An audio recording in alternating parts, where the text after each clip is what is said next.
Welcome, welcome, welcome to the pod. You are listening to What the Reality with me, Kasha Roberts, and this is a rewind episode for your holiday season, your Merry Christmas. I'm doing a throwback to the Candiace and Monique fallout because no, I did not finish my research for Jersey Shore, but I still wanted to bring you guys something for What's the Reality on What the Reality. So enjoy part one and part two of Candiace and Monique. I just combined the two. And I'm doing this because, like I said, my Candiace and Monique TikTok has went viral recently and the people want to know the truth. So enjoy and Merry Christmas, Happy Holidays. See you Toxic Tuesday.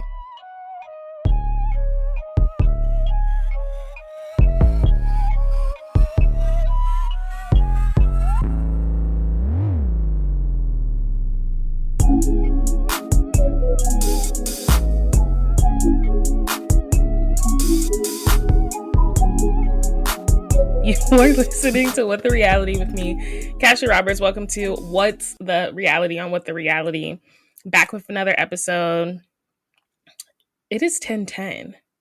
I don't know. I just feel like that has some good juju somewhere. Like it is 10:10 when you guys are listening to this.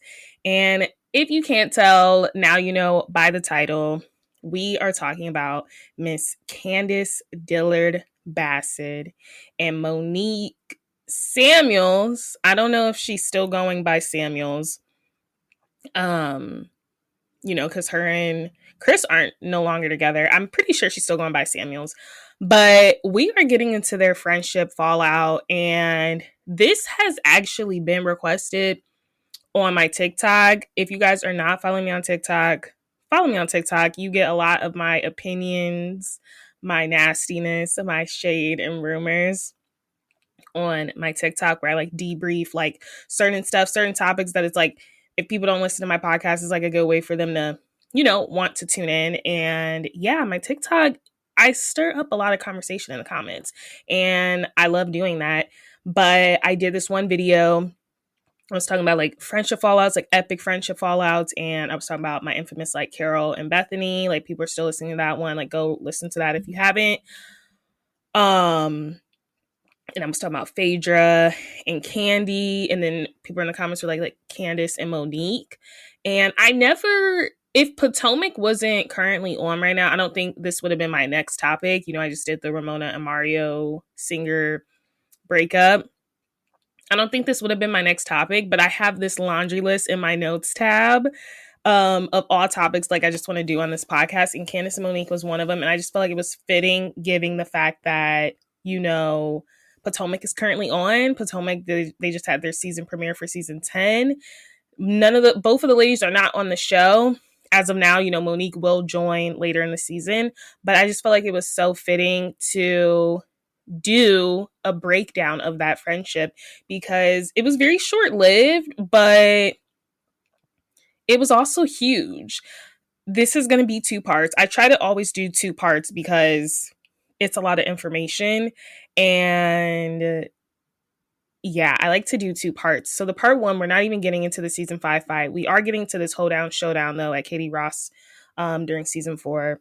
What are we going to talk about? We're going to talk about the friendship basis. We're going to talk about like their friendship dynamics within the group. We're going to talk about like what I genuinely think was causing issues in their friendship. And I do think it was people. I think they had outside influences. We're going to talk about season 3 and we're going to talk about the season 4 and season 4's reunion.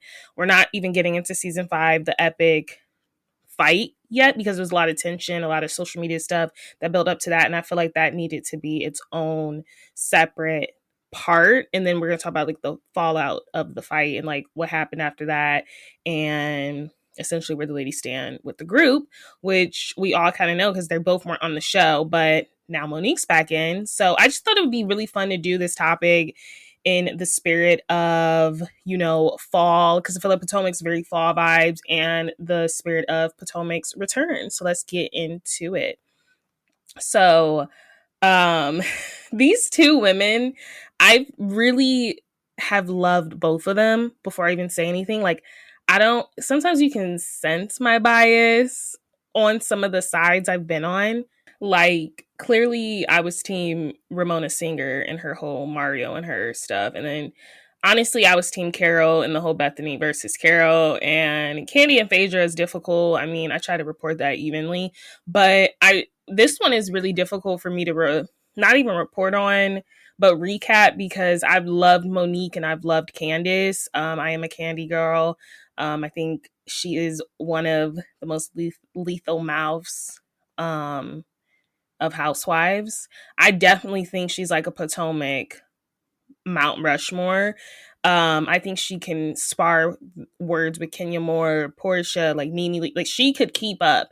So I love Candiace for that. And then honestly, Monique is just like gorgeous. Like I don't just like her for her looks, but like Monique had the girls shook when she joined. I don't like how Monique went out, which I will get into more with season 5 in part 2. I don't like how she did the whole Candiace thing. That's very clear. But yeah, this is difficult because I have been supporters of both of them at different phases. And it's just unfortunate because I do think a lot of outside influences affected their friendship. But I do want to start just in general of like Monique Samuels joining the cast in season 2, which I didn't realize. Like when you really go back and watch this stuff, like I didn't realize Monique joined in season 2. I thought she joined in like season 3, and I thought Candiace joined in like 4 or 5. Like I didn't realize because Potomac is still considered new, even though they're on their 10th season. It's crazy, but they're still one of like the newer franchises. Like it just seems like just yesterday they just started. So it is insane to me that she was a season 2 joiner. So I would say her main friend when she joins, her main connection to the show is obviously Charisse. And Charisse and her both are wags, or, you know, Charisse was a former wag, you know, wife slash girlfriend of a professional athlete. So I think that's how they really knew each other and bonded, because like the wag world is so small. And then as we know, like Monique Samuels was married to Chris Samuels, who used to be a former NFL player for someone. I cannot remember. I guess I did not write that down.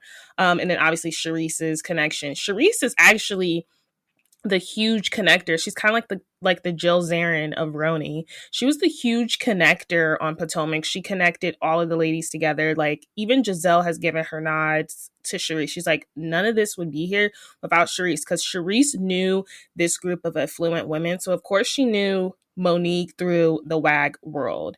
And like I said, like Charisse's ex was an NBA player. We remember how that played out. Like he like cheated on her. Like it was crazy. I think she had a huge settlement though. I don't know why she still looks like that. Like if I had that much money, I wouldn't look like that. But there's the shade. I can't. So her tensions when Monique joins, I do think the women are insanely threatened. She's gorgeous to look at. Like hazel eyes, like she's gorgeous and she has it all. She has several homes. She will not let you forget that, because Giselle did try to play her like, oh, how many homes do you have? Like, you don't live in a home currently? And she's like, no, I have several. Never forget that, Reed. She clocked Giselle immediately. But yeah, her most of her tensions within the group definitely stem with Giselle and Robin. And I do think because like Robin does anything that Giselle does. But you have to say within that comes some form of acceptance. I do compare it to like the Kyle Richards of the group. Giselle, of course. Giselle and Robin. I like to say Robin's like the Teddy Mellencamp, like just the follower. But a lot of the ladies that come in, they want to be accepted by Giselle. They want to be accepted by Giselle mostly, and they would like to be accepted by Karen, but they don't care fighting with Karen. You don't really want to fight with Giselle. Giselle is one of Andy's favorites. He loves Giselle. Like, I just feel like you don't want to fight with Giselle. It's kind of like you don't want to fight with Kyle Richards, because like you don't know if you're going to be on the next season. And I even relate that to when Dr. Wendy went through her stuff with Giselle, like, and even where they are right now, like Wendy is so happy her and Giselle are getting along. And I love Dr. Wendy, but you can just tell you would rather get along with Giselle because she does have a lot of rankings within the group. So I think when Monique initially joined and she did not click with Giselle like she was hoping to, it didn't really plan out to like how she thought it was, because her whole longevity on the show, she really does not get along with Giselle. But you can tell she really does want to be a friend, because I do think Giselle in that group is viewed as more so the big sister. You know, she isn't a sorority, but it's like she's like the big sister. You want to get along with her because that'll make you nice with Bravo execs. You will go far. And I talk about that with the whole Candiace of it all, because Candiace and Giselle did not start off on the right foot, and obviously they didn't end on the right foot, but Giselle and Candiace were really close. And I do think, as I get more into this episode, I talk about how, like, I do think like Monique was most likely very jealous of that friendship, that budding friendship, because she was never accepted by Giselle. Because she checked Giselle the moment she had the chance, when Giselle tried to be like, you don't have a home? And she's like, I have several homes. Check that. As you should. But that's who she mostly bumps heads with when she joins the group. I was gonna say, yes. So I said I described Monique as young, gorgeous, with several homes, and a man who recently retired from NFL. You look at the remaining cast, you know, I even think Robin was jealous of that, because Robin, you know, she was going through all her financial woes with Juan because of all of their money being stolen or like gambled away or whatever. But yeah, Monique, looking from the outside, had it all. She really did. She really did, essentially. And like I said, I think Giselle saw her as intimidating. And I think Giselle kind of saw her as like this younger, you know, she possibly was more connected. You know, she knows Charisse. Like, you know, she's trying to come in and like take my shine. When really, I think Monique just wanted to be accepted by her. I really do think that. I also say Monique and Ashley got along very well her first season because they were the youngest. You know, Ashley was like 30 when she joined the group, or like 20. I think she was like 27, 28. Like, she was very young. Obviously, she was married to Michael Darby. Yes. So that is Monique's intro into the group. Like I said, mostly her tensions is with Giselle. I'm not rehashing that because, oh my gosh, they give me a headache. I think she has some tensions with Karen her first season too, because she was Potomac. She lived in Potomac. She definitely threw shade at Karen because Karen did not live in Potomac. Karen lives in Virginia. Potomac is in Maryland. So I'm like, none of y'all even live in DC. Like, you know what I mean? But it's like, they talk about Virginia, but it's like, low-key, I'd rather live in Virginia. I've been to the Virginia, to Maryland, and to DC. Virginia's nice. But she wasn't Potomac, and that's another thing like we see throughout the seasons. Like, they're like, Karen doesn't even live in Potomac, like yada yada yada. Whatever. But I'm like, does Robin ever live in Potomac? Like, I don't know. Potomac's very expensive, but like when you look at the states wise, like I feel like you would rather live in Virginia than Maryland, because like I just think Virginia has so much more. But I don't know. Potomac, Maryland got Silver Springs, you got Potomac. So, I mean, they both compete head to head. I mean, and then DC is like the most expensive of them all. It's a nice hub. It's a nice, very location. Like, I would so move there if you didn't need to make $100K just to survive as a single person. But I digress. So we're moving on now to Candiace Dillard, who joined season 3. Like I said, I can't believe she just joined a season after. And Candiace also is joining very young. Candiace is 30 years old when she joins. And this is 2018 now. We're talking about season 3, 2018, when it premiered, April 2018. And I would say Monique is one of the first ladies that interact with Candiace and meet her. And Candiace's connection through the group is through Ashley Darby, which is so funny because we know their crazy, we know their toxic relationship now. Like, they will just fight. It'll always be, you can guarantee, oh my gosh, this burp. You can guarantee it at a dinner party. Ashley and Candiace are going to have some words. Like, you can just guarantee it. But initially, they're fine. So Ashley brings Candiace in as another pageant girl. She knows Candiace from the pageant world, and Ashley introduces Candiace to a group of women that are not on the cast besides Monique. And it's like young women at this brunch. And we have this foreshadowing moment. Like, Candiace, like I said, is getting really on with Monique. I think because Candiace went to Howard, and then I think Monique was saying like her brother or sister like graduated from Howard. There was some connection. They got along really well. And Monique iconically says, okay, this is what she says. I literally quoted her. She's like, I really do love this Candiace girl, but when she talking, she does all of this and she might hit you and you might have to hit her back. And then she like laughs. And I will never forget her doing all of that, saying that. We know what eventually happened. So it looks like she did have to hit her back. But it's just funny how it's like when she first meets her, that is what she says. Like, Candiace do be doing all of this. She be having the hands all in the face, and yeah. So it foreshadowed their relationship greatly because we know what ends up happening. Candiace's first season, I would say it's ironic because her main tension within the group is with Charisse, who of course brought Monique in. So they have a lot of tension because Monique tries to little, sis Candiace, little girl her, in the words of Mary M. Crosby. Is it Cosby or Crosby? I always get that confused. But let's do a little background on our Miss Candiace Dillard girl like we did on Monique. So she's 30, like I said, when she joins the show. Candiace comes from the pageant role. That's where her and Ashley actually met.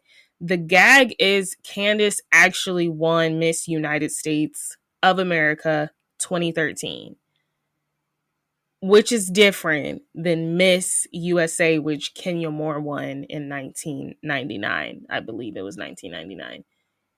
Or was it earlier? I think it was 99. You already see Ashley throwing shade. Like, she's like, because Ashley won Miss DC in like I think she said 2009 or something. So she just knew her from the passion role or whatever, or like maybe it was like 2013 as well. But Miss DC was on the traction for Miss USA. Miss United States of America is more so international. So it's like you're competing with like other countries or like I think it would be other countries. But it's not the same trajectory as you would get to Miss USA. So we already see Ashley throwing shade of like, she was a part of the international misses. Like, it was an off-brand, essentially. Like, it's not the main thing, which was shady, but we expect nothing less from Ashley. Okay, so back to Candiace's feud with Charisse. So Charisse, like I said, her major feuds with that season is with Charisse. She also gets into it with Giselle and them because she's trying... She gets into it with them, but it's not that deep. Her main thing this season is with Charisse, and I think that's why Monique found herself in a weird position because Monique's like, you know what, I'm actually really liking this Candiace girl, but her and my other good friend Charisse are not getting along. Also very interested in their friendship fallout because they had a huge friendship fallout as well.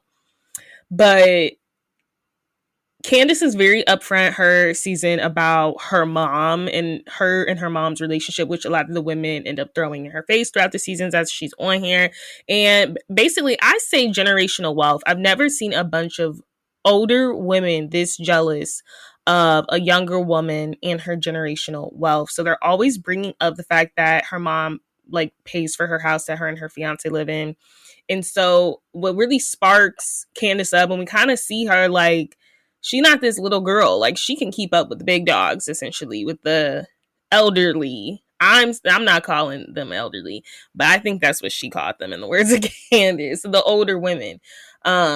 It's when... So first Giselle questions her ring or like her home or something she questioned. And then Candiace is like recounting this at the spa. They end up being at the spa. And she's with Charisse, Ashley, Monique. And essentially, Charisse was like, well, did your mom pay for your engagement ring? And then she was like, no. And so then this is where things get messy. So Candiace meets up with Ashley and Monique after that incident. Even though she thought it was shady, she didn't say anything.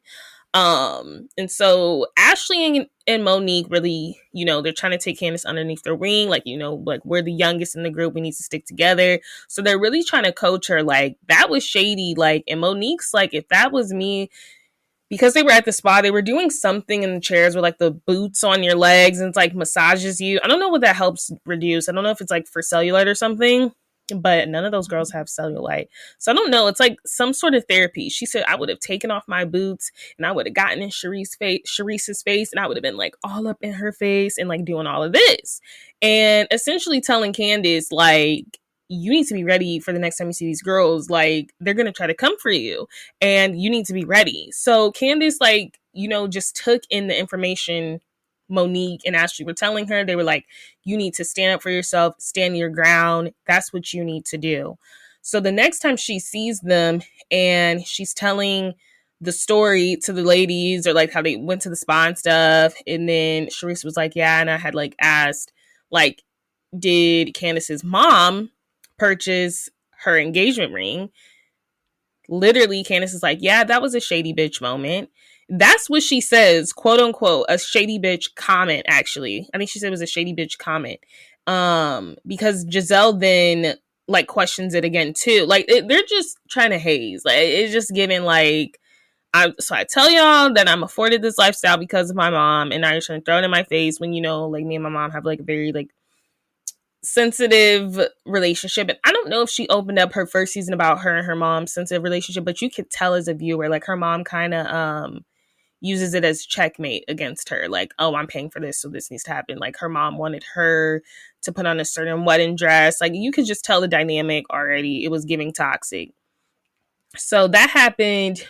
They're essentially on the way to Nemacolin. This is a group trip that Ashley has organized, and they are on the Sprinter van, and Sharice gets offended by that. It was a shady bitch moment. I don't know if it was a moment or comment that was said. I think it was shady bitch moment comment that offended her. I think that's what Candiace had called it. And she literally starts like little girling Candiace. She's like, you need to watch your mouth, like, little girl, all this stuff. And then Candiace, that's when we see her like really keep up with the top dogs, the big dogs, because she calls her a geriatric granny after the little girl's her. And I have a link to Candiace's blog I want to read from. And she is basically describing like what happened. So it's like, it was a Bravo TV. Like, don't you guys miss when the housewives used to like blog all their feelings? So BravoTV.com says, tell us about getting emotional in the shop. So Candiace said, wow, my emotions. So this is when they are talking about the wedding planning. So I don't want to talk about that. This is what the quote said. It was quote unquote shady bitch moment. That's what was said. Bravo TV said, did you expect saying shady bitch moment would turn into such a blow up with the ladies? Did Hurricane Candiace come out? Tell us about that car ride. So she said, I had every intention of sitting back and enjoying my trip to Nemacolin. Ashley did a fabulous job of stocking our shade wagon with libations, and I just wanted to enjoy my champagne. Monique loves to tell a good story, and no good story is complete without my entertaining and shady commentary, child. She said the bottom line is anyone with a pulse in decent fashion sense, read everyone, but Giselle knows that what Sharice said at cryotherapy was shady as hell. A moment in history that cannot be categorized as a moment of the shady bitch variety. True tea, facts, joggers, whatever you want to call it. It ain't no lie. If I'm being honest, what you all saw was closer to Tropical Storm Candiace than Hurricane Candiace. I was laughing at her attempts to be in her feelings and clawed some semblance of relevance. In short, girl, bye. Keep trying though. Your number will come up. The highlight of the whole soiree was Drunk Monique, one of my favorite versions of Mo, trying to hold Sharice back. Girl, where were you trying to go? Don't cross this side of the bus unless you're prepared. This little girl is always ready. And so it got really heated on that Sprinter. And then they eventually end up, I'm trying to see. They eventually end up like getting off the Sprinter and like rehab, like getting out of that situation. Like they diffuse the situation, but you kind of see Monique already being put in a difficult situation at this point, in my opinion. So I said I've also put in my notes I'm rewatching Candiace's debut season, and Candiace has always been ready to gather the girls. And then I said Monique does end up playing both sides, which is something that Candiace also points out. Like it is giving very much like here I can open up my curtains a little more. I'm trying not to have like the sun block. Please hold. Like the sun setting, but like we don't want it to like that should be good. The sun's setting at this point. Oh, it's difficult with the blackout curtains. Like I love them, but it is a little difficult. Okay. So I'll have just some sun right there. So I said Monique does end up playing both sides because Monique also believed, and she told Candiace this. She at the meetup with Ashley, after Charisse had said what she said about her engagement ring. She was essentially like, maybe she doesn't like the fact that her closest friend is getting close to another girl, referencing Candiace, and then obviously like Charisse being her close friend. Like, so she was saying, she was kind of like stirring the pot, like playing both sides, like, because she agreed that what she said about the engagement ring was wrong. And she told Candiace that, but she didn't tell Charisse that. And then she's telling Candiace to essentially prep yourself, get ready to read this girl, essentially, because what she said was wrong. And that's what Candiace does. She goes right in. And so Monique, I said, was kind of playing both sides. She just was. So the lady spat. It doesn't last long. They end up being like fine, her and Charisse, but we kind of see that first like tension of kind of like playing sides. And then we also get this lunch. Oh, why is it frozen?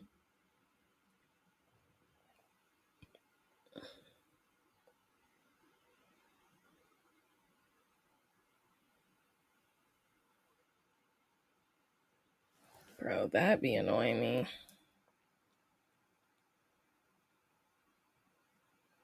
Okay. I had just lost Wi-Fi for a second. We also get the aftermath of that, and that's when Ashley brings to the group. So, like, Monique was like, I think Candiace can come off the wrong way, you know, sometimes, because a lot of times she is a lot in your face. She can be doing a lot of extraness, and we don't want her to be perceived that way. And she's trying to explain this to the group. She's like Candiace has a good heart, but like sometimes it is like this. And Candiace is sitting right next to her. So I kind of thought she was like throwing her under the bus. I'm like, okay, not like you didn't just tell her to get hyped up. And Ashley throws Monique under the bus, and she was like, well, Monique, I think Candiace is doing exactly what we told her to do, especially because you said that you thought Charisse had a problem with her because you and her were getting close. And then Monique is kind of like a deer in headlights. I think also because she is drinking, like she's a deer in headlights. Like it was a mess. Like she was trying to act like she didn't know what was talking about. She said, no, I never said that. So Monique has this history of kind of like backtracking and trying to like cover up what she says. I already noticed. And it's like, you did say that. And it's like, you got literally Candiace's hair. And I feel like you was trying to throw her under the bus. Keep in mind, this is after Monique's accident. Monique had one too many martinis and essentially crashed her car. The martinis apparently had nothing to do with the crash. She says she fell asleep at the wheel. Ashley made it about the martinis, and this happens after they get through this happens at the end of the Nemo colon. So they basically leave the trip. Candiace and Monique are closer than ever because Candiace saw exactly what Ashley was trying to do. Like she's trying to insinuate like, hey, like were you drunk driving? Because that's what was going around then. She was like, well, you had 4 martinis last time I saw you, then you got behind your wheel.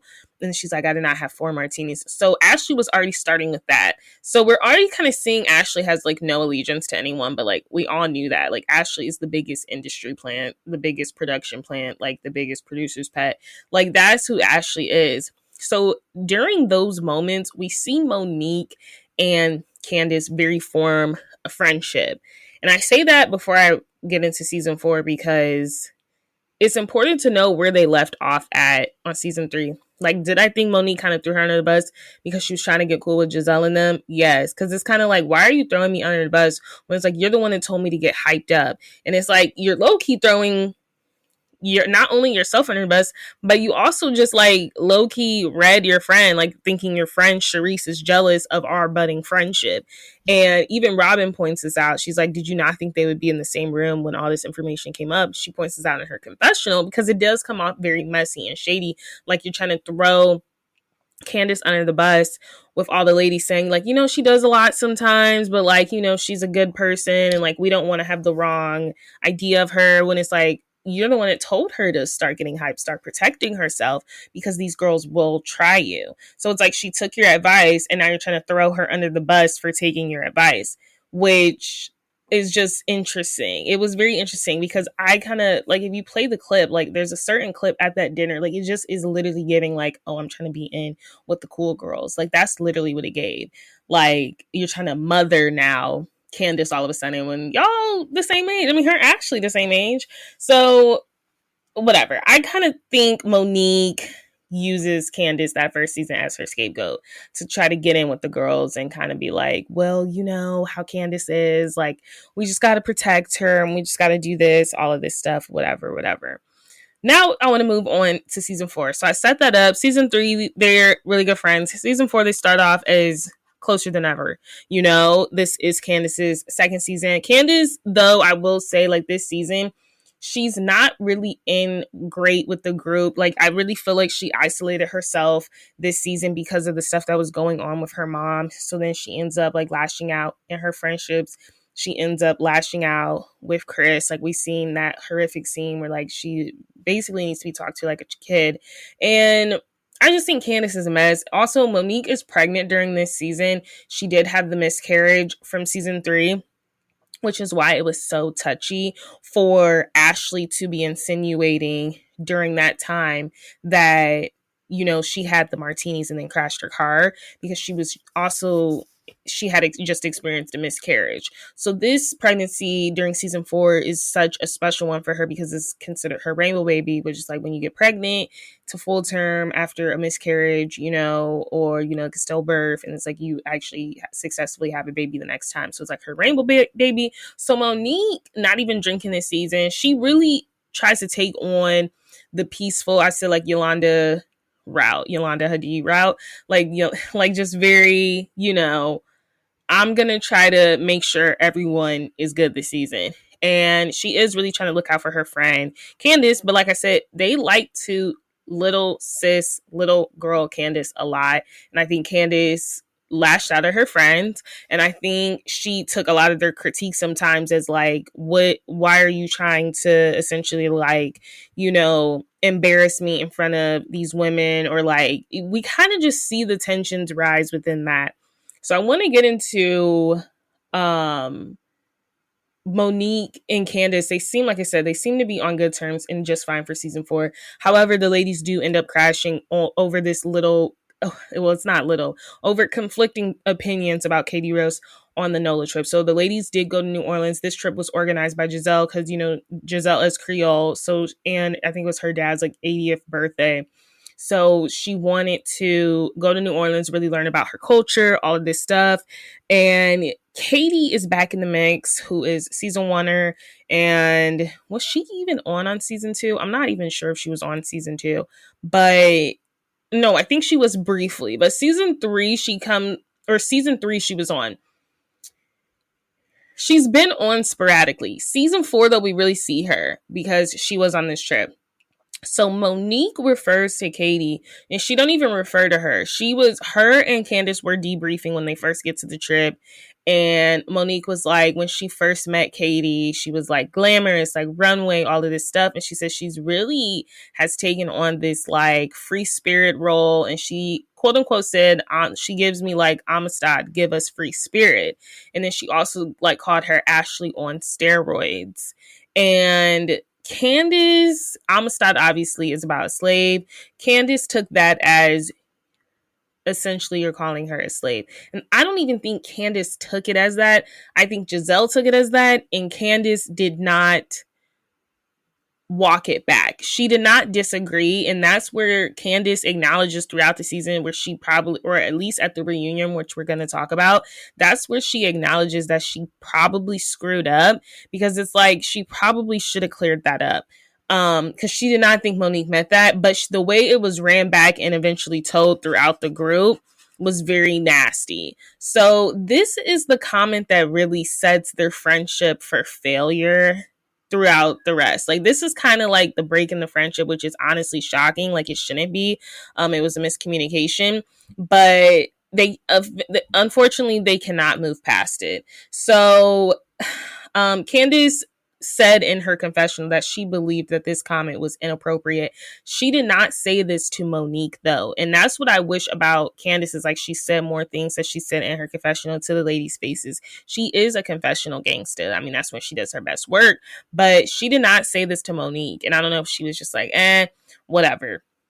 So Candiace ends up disclosing this conversation to Giselle once they get back from New Orleans. Like, the ladies argue. She ends up disclosing this conversation to Giselle. And Giselle was like, I do not like that. Is she calling Katie a slave? And keep in mind, Katie on this trip, we know Katie Ross. She has her hair wrapped up. Oftentimes it's in a scarf. Her fashions are off. She just looked very out of it. But we do pray for Katie currently and now, and still, as you should, because I don't know if health-wise she's all there. I'm not a doctor, but like, we just know Katie can be a little wackadoo. So yeah, so Giselle took the Amistad comment as her referring to Katie as a slave. And this is where Candiace screws up, is because she could have cleared that up and said, no, I don't think she was calling her a slave. I think she was saying, like, just very, like, it just doesn't help because Katie was wearing like the scarf and it's like, Amistad, like, all this stuff. But that's all like historical stuff, like, essentially, when I say it. But I'm just like, it didn't, like, I think Candiace definitely could have cleared it up for sure. And then, of course, this information gets back to Monique that Candiace essentially did not clear her name to Giselle. And it's like, we also know that Giselle and Monique have a checkered history at this point. Like, they do not get along that well, like, at all. So it's the fact that Candiace is sitting down with, out of all people, Giselle, and being messy. Of course, Giselle would take that back in the most negative light because her and Monique do not get along. So this gets back to Monique from Ashley. And this is another thing this season. I guess Monique and Ashley are fine again after Ashley ran this whole smear campaign after her miscarriage about the whole martini drinking and driving stuff. And I think that's another reason why Candiace and Monique are probably off, is because they're both friends with each other's ops. So Candiace is very much in with Candiace, and she's very much in, Candiace is very much in with Giselle and Robin. And keep in mind, Robin and Monique almost had a whole altercation with the umbrella stuff. So she's very much in with them too. And then you have Monique, who's very much in with Ashley, and Ashley and Candiace don't really get along this season too. They've been arguing, they've been sparring a lot. So we have these two girls who are supposed to be loyal to each other being loyal to other outside influences. And that's why I said this friendship breakup is one of the most sad ones, because y'all really let outside influences get in between y'all's friendship. And, it just sometimes doesn't work when you're like friends with people who clearly don't like your friend. You know what I mean? So, of course, Ashley tells Monique essentially that, like, hey, basically Giselle thinks you call Katie a slave. That's what Candiace told Giselle. And Monique is upset because she's like, I definitely need to clear it up because I talked to Candiace about that. We were not saying it like that at all. So we get Candiace and Monique's first sit down of the season, and this is stemming from the Amistad comment. Candiace fails to fess up to twisting the word with like Amistad to slavery, and she also agrees that she shouldn't have told Giselle because Giselle does not like Monique. So the thing is about Candiace is like, she can admit that. She admitted like it was definitely wrong for her to, tell Giselle that, because she just knows Giselle probably doesn't have the best intentions when it comes to Monique. And Monique then says that Candiace is picking her apart like her mom. So at this point, we know throughout the season that Candiace has opened up about her mom's dynamic and how they have a very toxic relationship.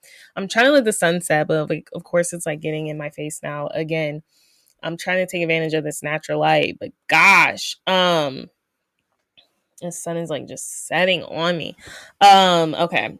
Anyway, so this Arya sore spot. So now Monique's kind of throwing that sore spot into, her face, like saying, you're literally picking me apart like your mom does to you.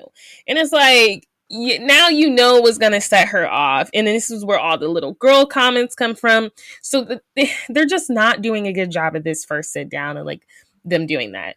So Monique brings up her mother, which, like I said, is a sore subject for Candiace, is a very sore subject, because she just has issues with her mom. And then she also compares Candiace to Ashley this season, which Candiace also didn't like, because she's saying Monique is she's saying that Candiace is going at Ashley the same way Ashley was going at her last season, because it becomes another thing this season. There's a lot of things that were just things. Like, this is actually a really good season. Candiace claims that Ashley is not trying to get pregnant because she's been drinking beforehand. But I also read on Reddit that Chris has said in an interview that Ashley and Candiace were supposed to be very close that season, or beforehand. And Ashley had told Candiace, please hold me accountable for my drinking because I'm really trying to get pregnant. And that's where the infamous, are you trying to have a corona? Or are you trying to have a baby comes from. I cannot with Candiace's reads. So apparently Ashley had deemed her as the friend to be calling her out about her drinking because she was trying to really get pregnant, her and Michael. So yeah, Monique thinks that Candiace is lacking accountability throughout the season, and she's starting to use her mommy issues as kind of a shield to go against the ladies, and that's why she's probably having so many issues with Ashley, and so many issues with her in the group. She's saying you're kind of starting to see Monique judge Candiace, and Candiace is starting to peep game because she doesn't like the fact that she's using the fact that her mom's issues is being brought up at all, which I totally get. Okay, so after that, Candiace basically, so now we have this other incident that happens this season. They hash it out at the dinner. They're Monique's you just know I wasn't saying like that. And then, like I said, Candiace agrees, but she doesn't really speak on the fact that she's equating to her mom. She said, I'm not like my mom or whatever. But you could tell that rubbed Candiace the wrong way. Now we have the infamous dinner scene where Candiace threw out Ashley out of her house, and because Ashley brings up oh, I'm sitting in the house that your mom paid for, and Monique sides with Ashley during this infamous argument. You guys remember when she throws the butter knife at Ashley, kicks her out, Ashley walks back in, and then she goes back out. It's a whole thing. This is also following this is a good season. I was fast forwarding through a lot just to get a lot of the minutia, the stuff between Candiace and Monique. And of course, with all of that, I'm telling you, Ashley is in the middle of something, or Giselle. They really let Ashley and Giselle get in between their friendship. But this is a really good season. Potomac season, what is this? This is season 4. Is a really good season because we also get the whole Michael Darby sexual assault stuff. It's not good, but it's he grabbed the cameraman's butt or whatever. So we're also dealing with that. So Ashley also, I feel is deflecting a lot of her stuff and trying to gas people up because she's also dealing with that in her relationship. And that's why her and Candiace also are not getting along. So we also have that going on. In addition to, Candiace's mommy issues, it's just a lot happening this season. It's just hard to keep up. So, Candiace, tossed Ashley out of her home, and then literally was throwing butter knives. And Monique actually sides with Ashley during this. She did not like Candiace's behavior. I don't know. And she tells Candiace this. She's you always feel we're attacking you when we're just we think you're taking out your mommy issues on us. She does bring that up.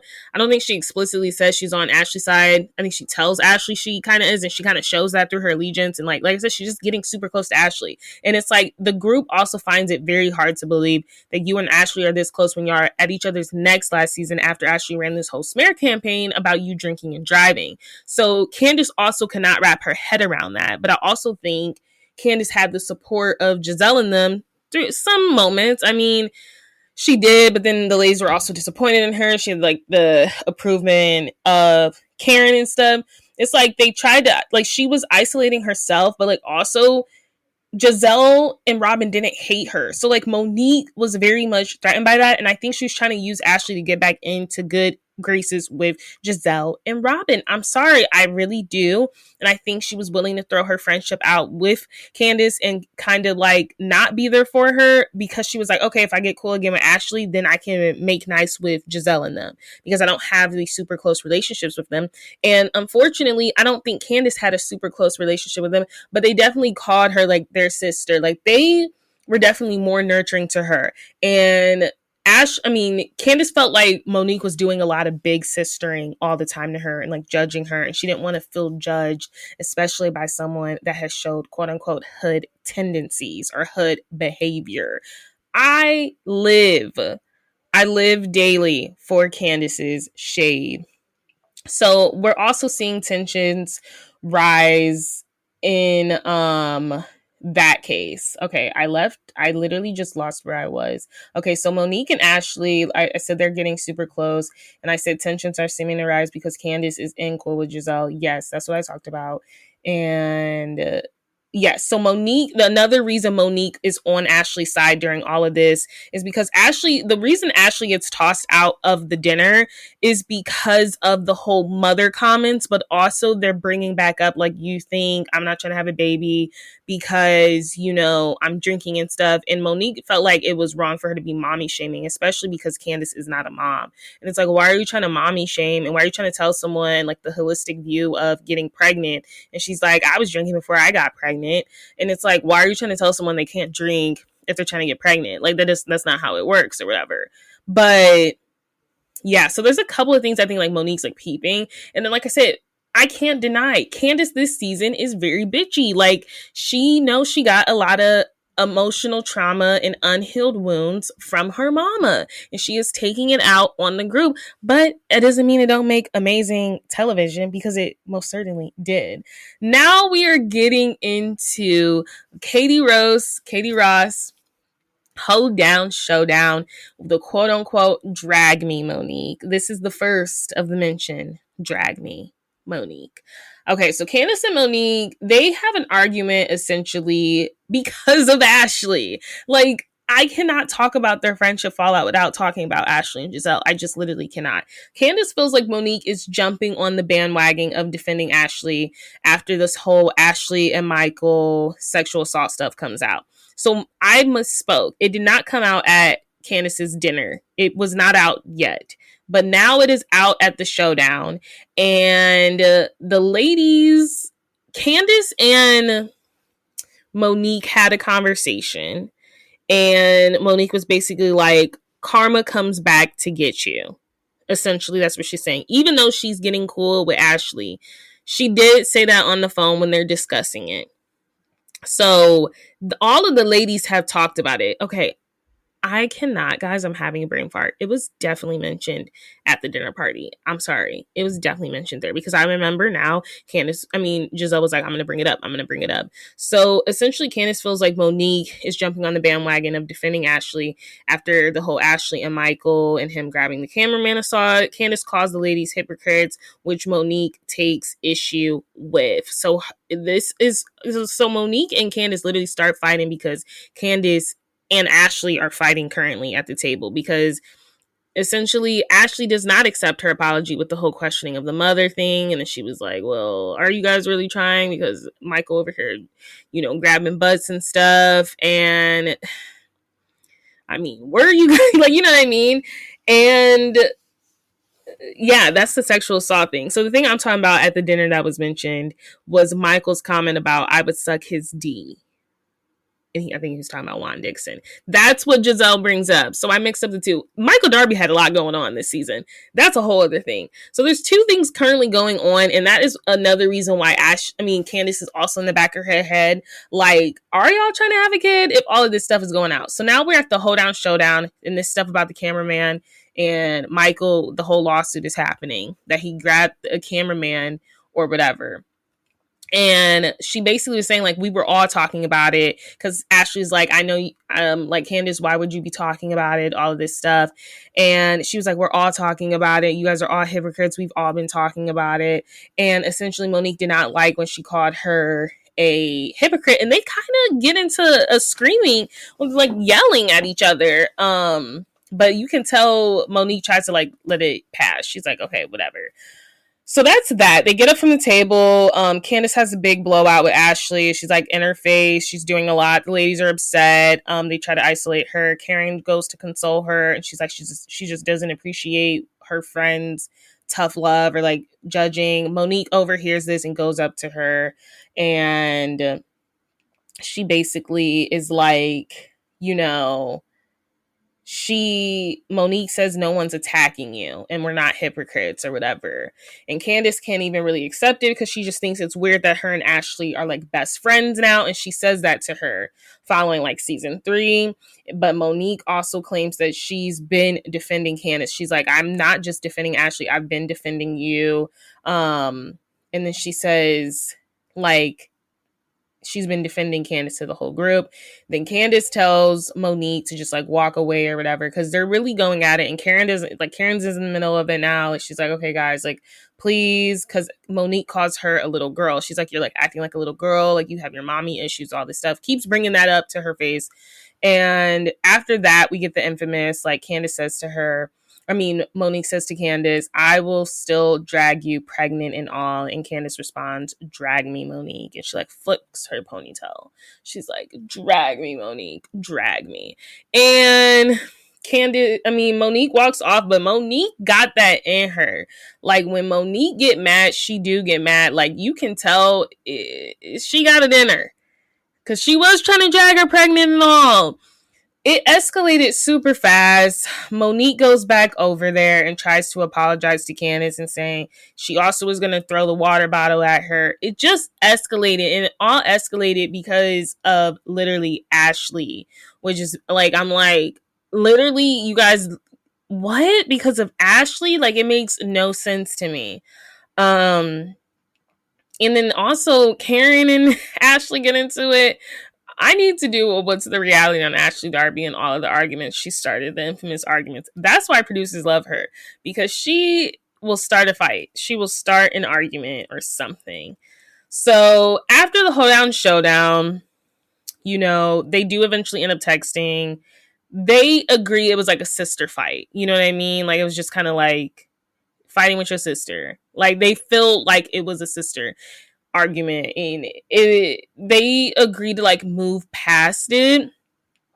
Monique even invites her to her ultrasound, her 3D ultrasound. Candiace shows up, and this is like a day later, and they're able to hug it out. But there's another instance throughout season 4 where Ashley is basically like, they all said you all were laughing at me and this stuff, and Monique shows text messages between her and Candiace proving that she was not laughing at her and it was only Candiace. And it's like, you're throwing your friend under the bus again after y'all made up. So by season 4 reunion, which we are now on, they are not on good terms because there's just been so much going on. And the ladies basically rehash all the drama. So apparently Monique, and now we're on the season 4 reunion, Monique has blocked Candiace on social media because a fan asked Monique, have you heard from Candiace since the Amistad episode aired? A lot of the fans were on Monique's side with saying Candiace twisted that and was being messy. It was, in the words of Candiace, a shady bitch moment.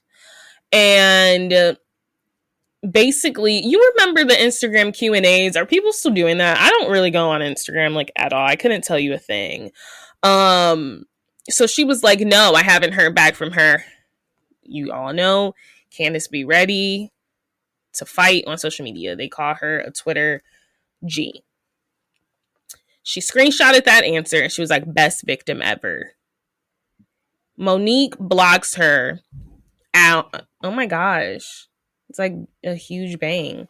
Monique blocks her on social media. because she did not receive an apology for the Amistad. And then, Candiace was over here calling her the best victim ever, all of this stuff. Andy and the Real Housewives of Potomac ladies agree, though, that is very odd that Candiace or that Monique is cool with Ashley. And they all agree that Candiace and Monique's issues stem from Ashley, and how everyone just thinks it's wild that Monique and Ashley are like best friends now. In Monique's defense, she's like, I have to get over season 3 stuff. Like, why are we still bringing it up? Like, she apologized, yada, yada, yada. So Candiace, again, agrees at the reunion, though, that she should not have brought up, she should have cleared up the Amistad thing when it came up, because it's just such a sensitive topic, Even Katie thought that Monique was calling her a slave, and she was like, I know, like, you think I look like a slave because I wear my hair in a wrap, all of this stuff, and Monique had to, like, apologize to her. It became this whole thing, and it's just very, like, culture sensitive, and it's just, like, it shouldn't have been what it should been if Candiace would just squash it. She's like, no, she's not calling you slave. So she should have just said that. Candiace has said that now 3-4 times. I don't know how many times she got to say that. She said, I should have shut it down. Okay. But Monique cannot move past that, because she brought it up on social media, which is when the only time I agree with Robin Dixon. Robin Dixon's like, why are you even addressing this on social media if you guys have already hashed it out? And she's like, because I didn't hear from her. But it's like, if she already apologized to you, now you're seeing the show air, and now you're like, commenting on it, when it's like she's already apologized to you. You guys are already moved past it. So it's like you are adding fuel to the fire. I actually understood what, Robin was saying a lot. Now, the other issue that is brought up is that Monique's claiming to defend Ashley with the whole Michael Darby touching the cameraman stuff. But really, she was giggling with Candiace on the phone. She said the karma comment, and then, why are you showing our text messages? This is what there's so many girls. This is what Candiace had an issue with. Like, why are you showing our text messages? You think that one text message proves that you weren't giggling about it with me? And Monique's basically like, I never was laughing at her. Basically trying to walk it back. But we heard the karma comment. And you really think you haven't been talking about it with Candiace? Like, we all knew everyone was talking about it.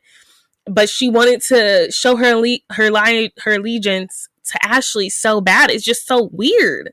So I just think it's a jerk move to show anyone's text messages to someone to prove, oh, I'm not talking about you, but my friend is. Like, it's just like, you just threw yourself under the bus. Because what have you been saying before that? You showed me one part of the text message. Monique seems to be really up Ashley's butt at the reunion and, like, trying to defend her, and, like, I'm telling you, it's all because of Giselle. Because Ashley and Giselle are fine. Ashley and Giselle have always been fine. Like, they go back and forth, but they've always been fine. Like, she's like she's her producer's pet. Giselle is a huge producer. So that's what their issues are. They don't really talk about the hoedown showdown. I mean, they do. Of course, like, they both apologize. Like, it should never escalated to that.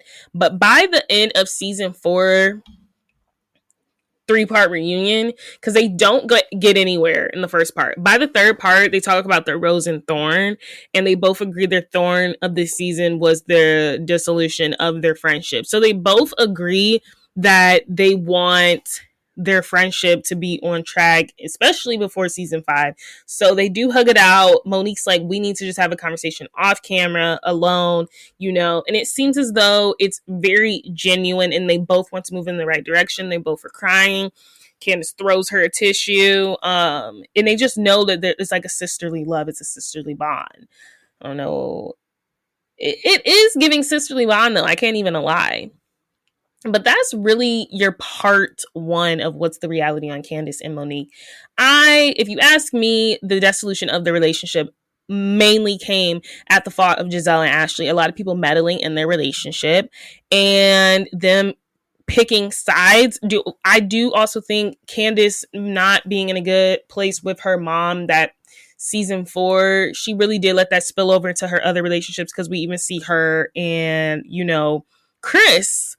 We kind of see them go through it, and this is their first year of marriage or whatever. Like, you can just see the dissolution of a lot of Candiace's relationships because of what's going on with her mom. And I think Monique's biggest fault to me is, like, her just willingness and naturalness, blindness to just really support Ashley no matter what, given what's happened. It's like, yes, you forgive, don't forget. But she really did have a way of just forgiving Ashley. And it kind of seemed like she was trying to really, I'm telling you, she was using Ashley as a stepping stone to get to Giselle and Robin. She wanted to be in cool with them. And I think there was some animosity there that Candiace was cool with them. I really do. That's really my take on it. In the part 2, we're gonna really talk about the fight. We're gonna talk a lot about season 5. I'm gonna dissect that. I'm actually gonna try to watch fully season 5 instead of like fast forwarding. I'm gonna try to watch it before my next part 2, which will not be next week but the following week. Like I said, October's longer, so for sure it'll be probably like 10/24. I think that was the Friday, you know. I'm gonna try to watch season 5 because there's a lot of loaded stuff, and this ends up being Monique's final season as well. And yeah, and then I want to talk about like what's happened after the show with them, where they stand today, and you know, Monique's epic return to Potomac. But that's really like where we kind of see the dissolution of their friendship. And it's unfortunate because I do think it is at the hands of the other women. They did let a lot of the other women get in between their friendship. And it's really sad. I mean, it was a very short-lived friendship, so I don't know how sad it is. But they let the other women get in between their friendship. And that is why Candiace and Monique are no longer friends. So stay tuned for part 2. This is the part 2 of what's the reality on what the reality of Candiace Dillard and Monique Samuels. I don't know if she's still going by Samuels. Monique Samuels friendship fallout. And I've just realized I learned so much during this deep dive, and I really appreciate it because it's really not linear. It's not black and white. It's very gray. I found myself on both of these ladies' sides throughout my part 1 and my part 2. Obviously, part 1, we covered the infamous Amistad comment, which really set it off. But I also said there was this willingness to really be accepted in the group from Monique. And I think she kind of used Candiace as I don't know why I want to say pigeon holder. Like, is that a thing? She kind of used Candiace, though, as this holder, this bestie, until she could get in with the green-eyed bandits. I do 110% believe that. And then we also talked a lot about like Ashley and Giselle interfering a lot into their friendship. And I just think they let a lot of outside sources really affect them. And yeah, but the Amistad, the hoedown, showdown, the drag you pregnant and all, like we talked about that. We talked about season 5 reunion, obviously where I had last left off. They had kissed and made up, but that was the season 4 reunion. They had kissed and made up. There was a reconciliation at the beginning of season 5, which we're talking about in this part 2, the season 5 in total. I really dissected it. I literally watched the whole season, with exception to a couple episodes once everything happens, because Monique is really not in it.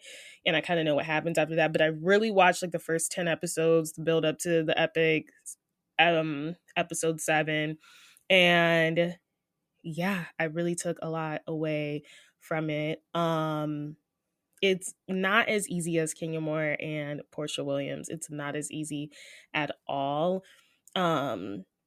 And I talk about that and make the comparison. So let's get right into part 2, because part 2 is going to be longer than an hour, I think, because there's just so much minutia and stuff to really get into. Pardon if you hear the wind. It is so windy right now. But yeah, I just wanted to record while these notes were still fresh, and I'm excited to get into it. So part 2 is really going to cover the Charisse of it all. Charisse is kind of the main factor that kind of sets a lot of stuff off in their friendship this season, the epic season 5. And then we are going to talk about some rumors and nastiness that was going around Monique's marriage, which also was the catalyst to this friendship breakup. Also going to talk about Giselle and Ashley again, because Giselle and Ashley instigated a lot. They were just instigating a whole bunch. And I will say it again, I think they let Giselle and Ashley get in between their friendship a lot. And a lot of stuff could have been avoided. I also talk about the tensions leading up to the epic night, the aftermath, and I'm going to talk about season 5 reunion, and we're going to tie it up in a nice bow. And I need help picking my next topic. I'm going to make a TikTok for like help and assistance because I don't know what my next topic is going to be. But let's dive right into it. Okay, so obviously season 5, we're setting the stage. Like I said, season 4, they had that infamous like drag me Monique, she said I'll drag you pregnant and all. She did not drag her. However, she did foreshadow dragging her. Like I just have to throw that in there. So we got that. And then, like I said, season 4 reunion, they decided to really hug, make up, like, you know what I mean? They agreed. They were very like sister-like. They're like, you know what? This too shall pass. And we really all thought it would, but it was really a band-aid to their real emotions. I feel like they weren't really over it. At least Monique was not over it. Or Candiace, because I just feel like they just never were able to really make it. So season 5, like literally in episode 1, like it already becomes clear where the alliances are. Like Candiace, like I said last season, she really was in a bad space because she did the whole knife thing with Ashley. She was very angry that season because of some stuff that was going on with her mom. And, you know, she was freshly married. And I just think Candiace was very misunderstood that season because of all the mother childhood trauma she had and ongoing trauma. I wonder if Candiace is like still like really cool with her mom or not. We just know her mom was a catalyst to a lot of her broken relationships. And we already can tell like Candiace and Ashley are not on good terms.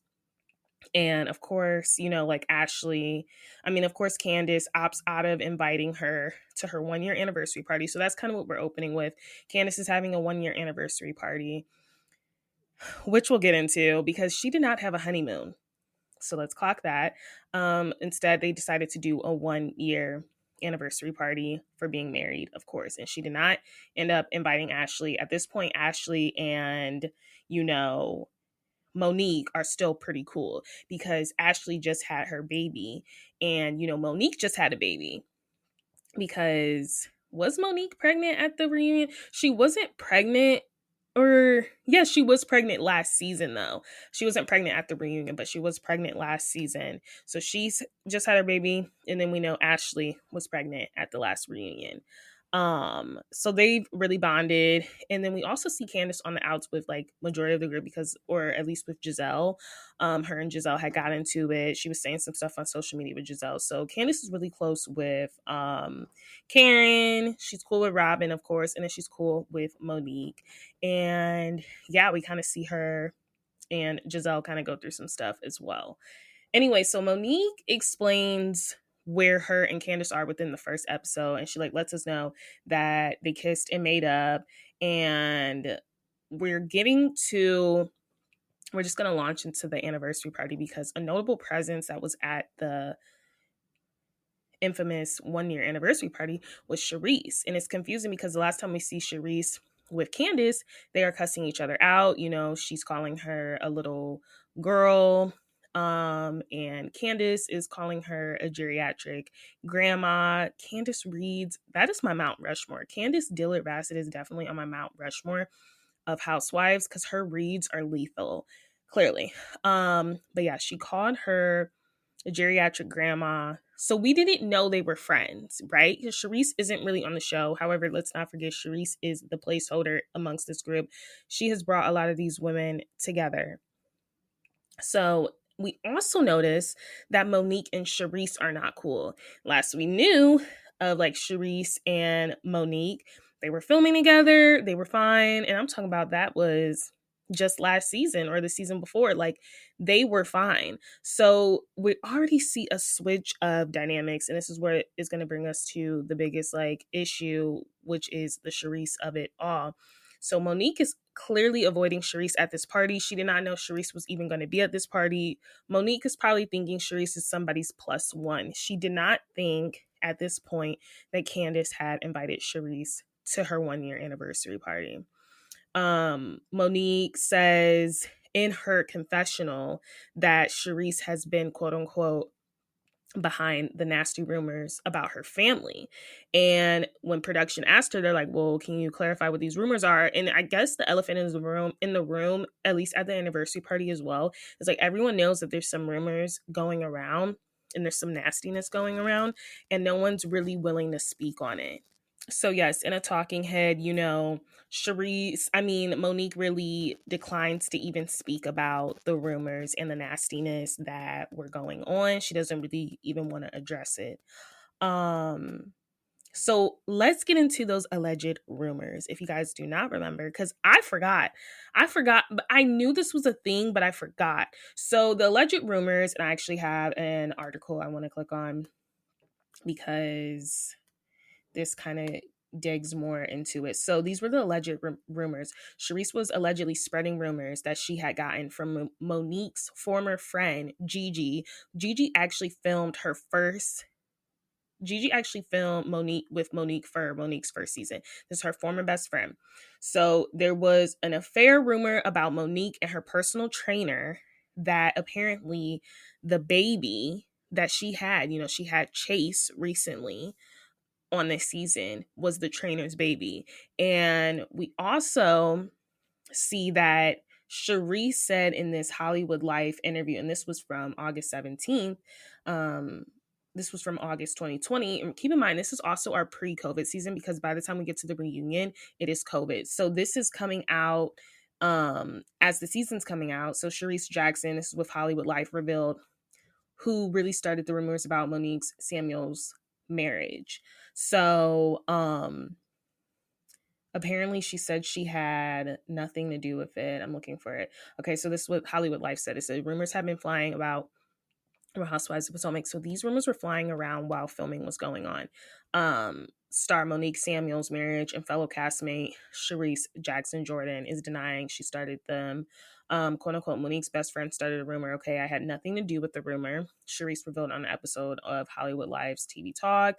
Quote unquote, the best friend told everybody from production to corporate to the cast. So who did I tell?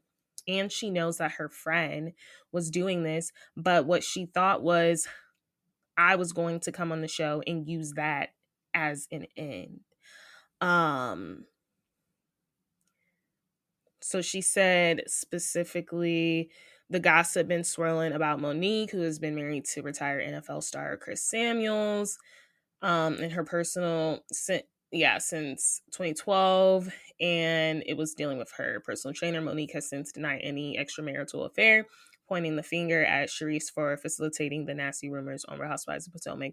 Monique is clear on that. Charisse explained, once again denying she started the rumors, but admits to having talked about them.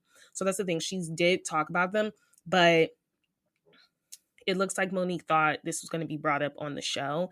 And she had reason to think this, because we're going to talk about the reunion, because you know how the girls get together before the reunion. So she thought Charisse was going to bring this up. I'm still confused why she would even think that if Charisse is your friend, as I thought, because you really consider Charisse as a big sister. They also use that term way too much in Potomac, like, oh, this is my big sister, this is my little sister.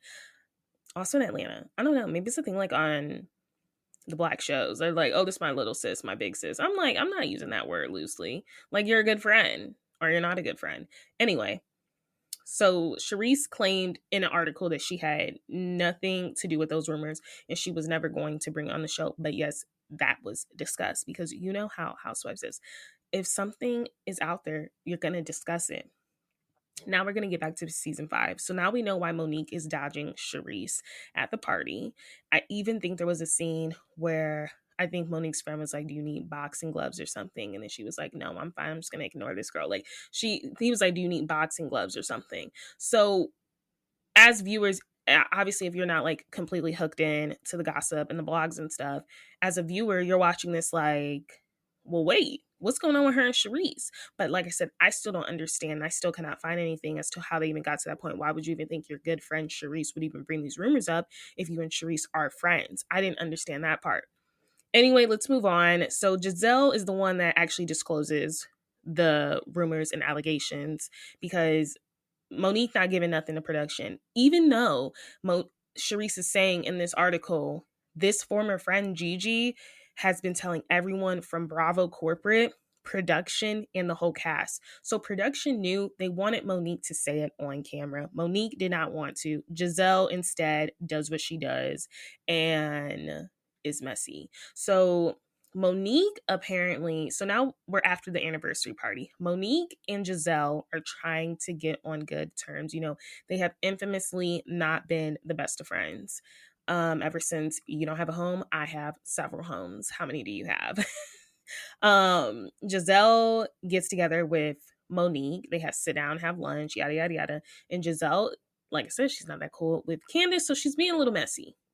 She's doing what Giselle does. So she tells Monique that Candiace is the one that invited Charisse to her anniversary party, and she was not a plus one. And Monique is honestly shocked by this because she knows that Candiace knows about these damaging rumors. So she's like, I did not know that's what was happening. Like, she's like, I did not know it was actually Candiace, right? So the rumors have now caused a rift between Monique and her husband, which is something we kind of see play out. Like I said, even like the first part, I think I talked about like in season 4, like they have a very traditional marriage. I mean, she was 36 at the time, he's 43. He was like older than her, not majorly older, like I guess socially acceptable. But you see someone like Monique and you see someone like Chris Samuels. I mean, he looks good now. He did a whole Gunna transformation. But you see someone like Monique with someone like Chris Samuels, and then you get the backstory of the mom not liking Monique. It's kind of giving like, yeah, it does give Go Digger. Like, there's no way. You know what I mean? So we get that traditional marriage. We already get the added layers of like, oh, you just with him for his money. And now we have an added layer of cheating going on. And this is where Giselle talks about the rumors in her confessional. And she even refers to Chris as big boy, which Monique ended up having a huge problem with that at the reunion. Season 5 COVID reunions, the COVID reunions, all of them except for Roni, which was honestly Roni's literally, what is it, failure or downfall, which is so unfortunate, was their COVID reunion. Because I say that Atlanta COVID reunion, the virtual one was so good, and the Potomac one was really good. I even think the Beverly Hills one was really good. Like the COVID reunions were really good. This was a really good season for that reunion. And yeah, so that gets brought up at the reunion, the whole big boy thing. But Giselle referred to Chris as big boy, and she referred to the trainer as sweat buddy, you know, side piece, all that stuff. So she confirms the rumors about Monique and her trainer being too close and being caught out in public together. So there's a couple of rumors going around. There's a rumor that they've been out together, too close, in the public, caught together. And then there's a rumor that her most recent baby, is not Chris's, it's the personal trainer. And that they have been having an affair for a while. Those were the rumors that were going around. And Monique, I think now when you look at the reunion, I think she was very much aware that this could possibly be brought up, which is why when she saw Charisse at Candiace's party, she was like, oh, this is what we're doing. I think that's exactly what she was probably thinking. Okay. So then I actually found the guy's name. His name was allegedly Brandon Forrest. And I have recently, you know, Monique and Chris have recently separated. Well, I guess of like 2 years. But as soon as like their divorce was announced, she followed alleged trainer on Instagram. And that's why everybody linked his name finally. Like there were speculations about his name, but they finally linked his name as Brandon Forrest. So she had recently followed him on Instagram. And I don't know, I always thought Monique looked amazing. Like her arms were amazing. Like that's the type of arms I want. But is this was this stuff true? I don't think it so. I think her baby looks just like Chris's. Like I didn't think any of that was true. Could I see her stepping out though? Now knowing what we knew about their marriage, she said she said like recently, or like in an interview, she was just miserable. Like they were going to therapy. They were supposed to write the pros and cons in the relationship. And she realized she was literally miserable in this relationship. Like it just wasn't a relationship for her. And I could definitely see her stepping out. I could see him stepping out. I could see any man stepping out, to be honest. But I could see her getting attention from her trainer. No shade, no tea. Obviously, the rumors were fake, though, and really damaged their family. Okay, so of course, Big Head Ashley, which I cannot. She also has tea to add, and she actually told Giselle that Candiace was the one that went out of her way as soon as her and Monique fell out, that got super close with Charisse, and that's why she was invited to the party. Like, it's because we know that Candiace and Charisse were not that close at all. So all of a sudden, you and Monique aren't cool. You're getting close to Charisse. Now that I do believe. And then obviously that invitation was extended. But in Candiace's defense, which we are going to get into literally a couple more scenes, Candiace's defense was like, you know, she talks to Monique like every single day, and she's never heard any honest tea or anything recent about Charisse. So she thought their beef was 2-year-old beef. Like I said, why was it 2-year-old beef? Because I still don't understand what initially sparked it and why you would think your friend would, you know, bring this rumor to the show when I thought the last time y'all were cool, right? So yeah, so of course that gets back to Monique. So I think, so Ashley did not tell this to Giselle. Ashley, I think, is the one that told Giselle that Candiace invited her. But Ashley ends up telling Monique that Candiace went out of her way to, you know, befriend Charisse at least. So now Monique, so Ashley is inside the house, you know, she just had her baby. She's going through postpartum, a version of it. She just doesn't want to leave her nest with her baby, with Dean. So Monique and Giselle, that is what they bonded over, their love for Ashley. And they're like, let's get out of the house dinner together.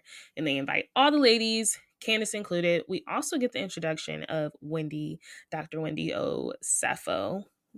Do we get her intro this season? Yes, I think we do. Yes, season 5 is Dr. Wendy's first season because we're on season 10 now and she's been on for 5 seasons. So we get her, and I forget that Candiace is the one that actually brings on Dr. Wendy. So we get her introduction. So Candiace has an ally this season for sure. Dr. Wendy is looking out for Candiace. They have a good, strong friendship, and they end up having a strong friendship alliance.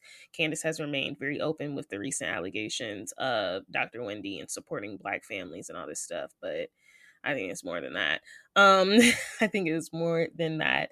But so she does have an ally. Wendy is also at this dinner, and you know, Candiace, like I said, Candiace and Ashley are not on the best of terms because the ladies still feel like Candiace owes Ashley an apology, because when Ashley was giving birth, you can't make this stuff up. When Ashley was giving birth to Dean, Candiace was on Twitter cussing her out, all this stuff. So they still think Candiace needs to apologize to Ashley. And this is where we kind of see Karen step in and be like, who are you to like facilitate that apology? Like, they both have things to apologize for. And we see Karen really play like that mama bear, that, and Giselle's the messy one that always has a favorite. So every time I'm noticing that Candiace is around these group of ladies, they are always jumping on her. And that's why I think she gets to her wits end a lot during this season. I think she performed really well this season, because she's not taking the bait anymore. And she's like, okay, like, it's like she's always the bad guy. And I remember at this dinner scene, it was like so she calls Monique, which we find out, which we're going to talk about, like, is it safe for me to come to this dinner? She thought it was a safe space. She didn't want to come because, you know, like, her and Ashley have not spoken since the reunion, you know, and she didn't invite her to her anniversary party. So she didn't want it to be any weird tension. You know, this is supposed to be celebratory for Ashley. So Monique gave her the clearance. Yes, you will be fine. I'm not sure if Monique gave her that clearance before finding out that Candiace is the one that invited Charisse to the anniversary party or not. But there was some sort of clearance confirmed that, hey, if you come here, I got your back. You'll be fine. That was not what happened. This is what happened. So Monique, essentially, after they're like, Ashley deserves an apology, Monique starts throwing shade at Candiace, and Candiace is honestly floored.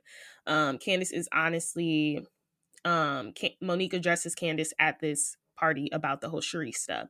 And she's like, they were like, oh, how was the anniversary party? Like, how was it seeing everyone? And then Monique calls Charisse a walrus and a wart dog. And then Candiace claims she did not know their beef was that bad. And Monique looks at her and she's like, are you serious? Like, you definitely knew. And then Monique tells her, we'll talk later. And you could tell Candiace instantly received that. She was just kind of like, okay, like, what does that mean? She was not expecting that. And then Monique shades her about her 1-year anniversary party. And she was like, you should have used the money you spent on your anniversary party on a honeymoon, because she's like, you still haven't went on a honeymoon and they've been married for a year. She's like, you should have used that money from the anniversary party to finally go on a honeymoon. It is bizarre to me that they never went on a honeymoon. I don't know if they ever did, but like, yeah, it was bizarre. It was like, you want to have this anniversary party for cameras, like what? So Candiace is also like, she thought this beef was 2-year-old stale beef in her confessional. Like, she did not know. So then Candiace apologizes to Monique in front of the ladies for inviting Charisse and not giving her a heads up. Because Monique's like, you should at least give me a heads up and been like, hey, friend, like, this person's coming. And so then we kind of see the shift. Like, it seems like a pile on. And I say that a lot. They piled on Candiace a lot. So now Candiace is like feeling a type of way. And she's essentially like, after leaving the dinner, she's just not feeling it. And even Wendy's like, girl, that is not your friend. Like, you thought that was your friend? That is not your friend. And you can just tell it was not received well from Monique. So they leave and we get something off audio. We get something of audio. Cameras went down. And Candiace tells Monique they are not friends. Like, you can tell she's upset. And you can tell Monique's trying to smooth it over. And she says, she said, you could have literally came to me and asked why that hoe was at my party. Like, why are you doing this in front of everyone? And then Candiace says in her talking head that Monique is not to be trusted, because she said last year, talked to Monique, they were fine, all this stuff. And then she gets in front of the group and now all of a sudden it's, you're pressing me. And she's like, I called her and she literally asked her if this was a safe space for me to come to, because she did not feel like getting ganged up on. And like I said, Monique confirmed, oh yeah, it's fine. You should come through. Like, everything's fine. So she calls her Two-Face in the confessional, and Monique says, we'll talk about this off camera. But like, we're seeing that off camera. Clearly things aren't that good. Next scene, we're going to get into Ashley's sip and see. So now Ashley is letting the people see Baby Dean, and Monique and Candiace, they haven't spoken since that dinner really, or they spoke off camera, but they're both not feeling each other. Candiace feels attacked and betrayed, and Monique honestly feels the same way. She's like, why would you invite this girl that you know I don't rock with and not give me a heads up? So they agree that they're not friends. Like, it's just very, like, there's some episodes have been on. And like I said, I cannot lie. Like, when I'm watching this sip and see, like, Monique's very, like, cuddled up with Giselle and Robin in them. And, like, that's why I said that's all Monique wanted, is to be accepted by Giselle. Because if you're accepted by Giselle in the group, you were fine. You were protected. I mean, that's how Robin was able to stay on the show for that long. So I just saw very mean girl behavior at the sip and see, especially when Candiace walks in. Candiace didn't have to go. Candiace went out of respect for Ashley, and she even brought her a gift. Like, she just wanted to kind of extend the olive branch. But when she gets there, it's very cold. It's very chivalry. Like, well, not chivalry. It's very chilly. Like, Giselle don't even acknowledge her. Robin, they just acting very funny, and Monique's over there laughing. It's just very weird. It was very weird vibe. It was like, oh, I'm finally in with the cool girls. So Monique and Candiace actually start to get into it. And Candiace believes that because Monique and Giselle are cool, that Monique needs someone else to fight with. Because it's like she's trying to get into it at the sip and see.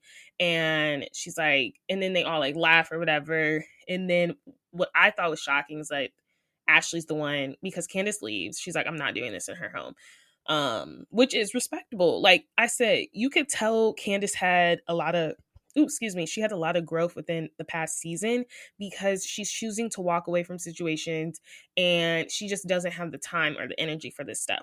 So shockingly, Ashley is the one to really comfort Candiace.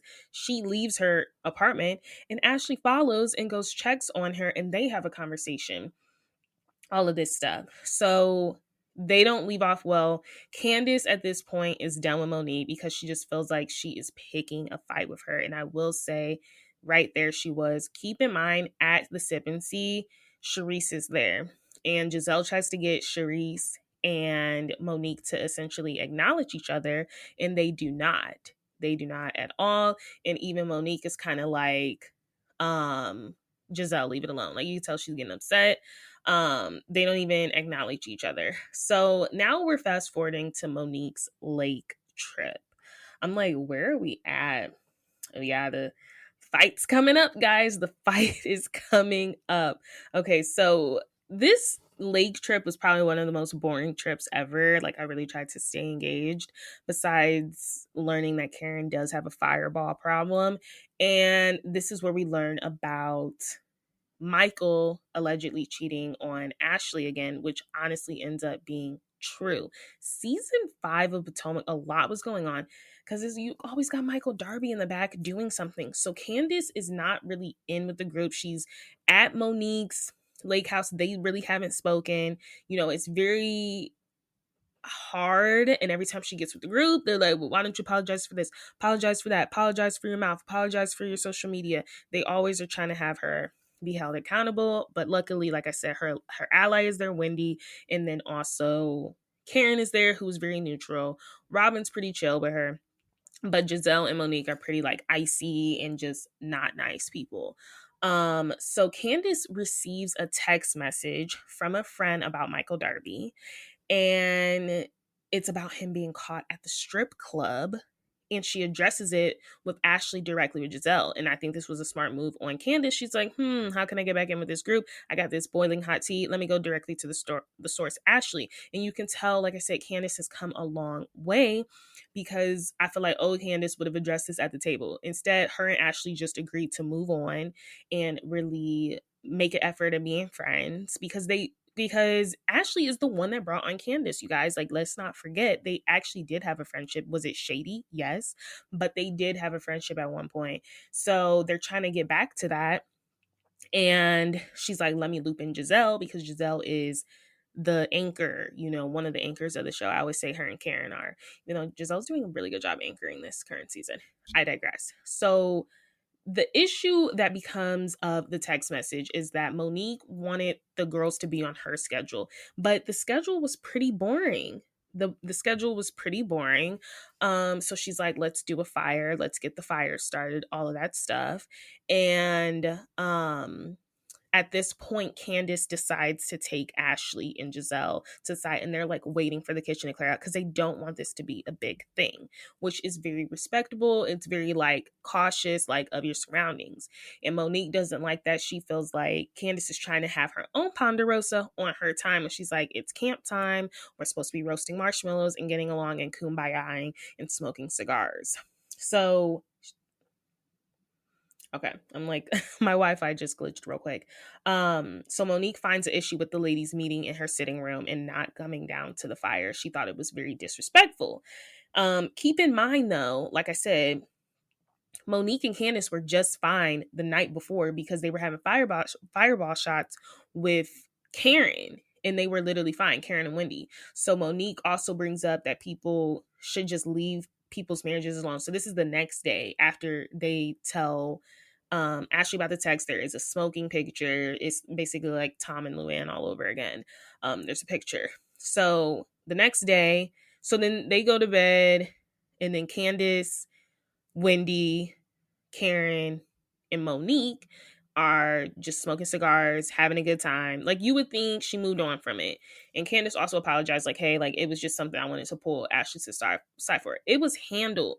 So the next day, Monique is still in a mood, and she's like, why don't we just leave people's marriages alone? And it seemed to really trigger her because obviously she knows that there's this rumor going around, which honestly, you just brought more attention to yourself. Like, no one's talking about you. She's like, I don't know. Because they were like, why were you? Because Monique was like, why are you trying to concoct something on my time in my house? It's disrespectful. Candiace apologizes, and she's like, I had to address something with Ashley, and it was not for the table. And she's like, I'm sorry if you feel like we were divvying into your time and your plant time, like whatever. But if I was Candiace, I would be genuinely shocked, because I'm like, girl, we just had a good time last night on that fireball. Also, Karen at that night was trying to get them together, but they were just trying to have a good time, a good kiki. Like, they weren't trying to think about it too much. Like, so now it's like, Monique, you're in front of people, and now you have an issue when it's like, we already talked about this, and then we had a good time last night. Like, can you just let us be surface right now, right? She couldn't let that be. So like I said, I thought Candiace handled it in a very proper way. Monique is very upset about this. She brings it up again in front of Robin and Dr. Wendy, and they're like, why are you so, like, it just seems like Candiace can do no right. Candiace ends up walking away once this gets brought up again, because Monique's like, it's disrespectful. It's like, girl, I get it. I apologize. She apologized twice now for pulling Ashley and Giselle to the side to have this side conversation. She's apologized twice now, and Monique is not letting it go. We get to the end of the trip. Like I said, Monique brought it up again, and it's hostile. So now the men are there. They are playing some games or whatever. They're chilling, and now it's time to leave the lake house. And Candiace is leaving, and it's just so funny because just a second ago, Monique was up for, Ashley's departure and Robin's departure. Candiace is leaving, and all of a sudden, Monique is asleep. And this is very important because this is something that also fuels their fight that is soon to come. So she is sleeping, and Candiace goes like, bye, right? She's like, thank you, because it's like, not you pretending to sleep. And it was giving, you're pretending to sleep. And then, like I said, I also want to point out, I do know there was some tension between Chris and Monique when Chris come. When Chris come, he's very like, big dog, I better be respected. He was telling a story. They were just chilling, waiting for people to leave, and he was talking, and then she had yawned, and he was like, you better not yawn while I'm talking. It was very, like, a lot. Keep in mind, they were literally just doing a couples challenge where it's like the guys had to act out their wives. So Candiace's Chris, he decides to do the night, like Two-Face, basically, how Candiace is, or like she flips with a switch, like, you know what I mean? So it's like one moment you get like the pageant, like, hi, and he said, oh, like, he's like, where's the switch at for like the cameras? For the lights. He turns the lights off, like the light switch, and then he comes in like swinging the knife. He's like, get out of my house, get out of my house. So everyone was laughing at that, and then Monique's Chris decides to give an example of Monique performing oral, like with a big Heinen's bottle. He's like, oh, this Monique. And then he like turned, and it's just wild. And it's like, out of all things, that's what you have to show as an example of your wife in front of this group of people. It was kind of crazy. So it's like, you get this one man showing how his wife is very, she flips at a switch. Then you have this other in contrast of this man, subtracting his wife just to oral and to pleasing him. And that's the vibe I really get in their relationship, is like, what he says goes, or like, he shuts her down a lot. He's very dismissive. He's not the worst house husband we've seen, but we saw that dynamic too a couple times. Like I said, there's just tension. Like, I was shocked when she was yawning, and then he was just like, you better not yawn while I'm talking. Like, it was giving dictatorship. I was like, ooh. Like, not him saying don't yawn while I'm talking. It was kind of weird. Let's get into the start of the fight. Couple episodes passed, so now Giselle actually departed early. So this is literally, I think, the next episode, departed the lake house early because she was actually being, what is it called? I'm having so many brain farts. I need to do some crossword puzzles. She was being formally acknowledged, or like awarded for her book about the whole affair with Jamal, and like being the first lady and the experiences that came with that, which is so ironic because at the time they were giving their relationship a go again. I put that in air quotes because we all know they were not in a serious relationship. And that's when we get the binder of it all. Oh, masterpiece. Season 5 was really a masterpiece. There was so many storylines going on. We also had Karen and Ray, Ray was not feeling Karen because he like, you too busy, you too bossed up. And then we had Robin and her IRS tax problems. She didn't file something wrong. And then we had Darby, and then we had Candiace and Monique. Everybody was involved some way, right? Everyone was involved. So Giselle had to leave the trip early to go down. I don't know where she went down to, but she was being awarded. She actually had won. So she had to leave early. So when she was coming back and she won, she wanted it to be a celebration. They go to a winery. I can't remember the name of the rivalry. But this brings us to episode 8, which is actually called Serving Up Betrayals. So everyone is getting ready to go to this winery. You know, they show up. The energy, I mean, it's a winery. You're drinking. It's like fine. Like Monique and Candiace, I don't remember if they hug or not, but there's definitely tension there. Giselle does what Giselle does best. But before that, I have to talk about what really broke the straw on the camera's back.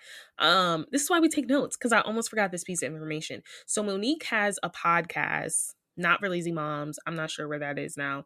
And that's what really broke the camel's back. So Not for Lazy Moms, her wellness brand for moms, is starting a podcast, and essentially all of the couples were going to be featured on an episode, and it was really used as like a premiere, like to really drive sales, all this stuff. And you know, during all this stuff that was happening, at one point her and Candiace were really cool, so it was going to be couples in different points of their stages on the show. So it was like Karen and Ray, they have this huge age gap. This is where they are in their relationship. And then she wanted a perspective of newlyweds who haven't even been on a honeymoon, which was going to be, you know, Candiace and Chris's. And keep in mind, the Chris's are really cool. So after the lake house and them arguing a couple of times, Candiace decides that she does not really want to be a part of the podcast, and she literally opts out last minute, which honestly ends up upsetting Monique. And she thinks that's unprofessional. She's like, she calls Candiace very, you know, selfish, because she's like, you're not really thinking about how this affects everyone. Like, she had all these flyers printed off, you know, and I honestly think she overspent for this podcast. Like, she spent like $200K to get this whole production up and running. She had like merch and stuff, flyers. She was paying for way too much, and this was Chris's money. But I just feel like she used way too much in the production phase before this stuff even saw longevity.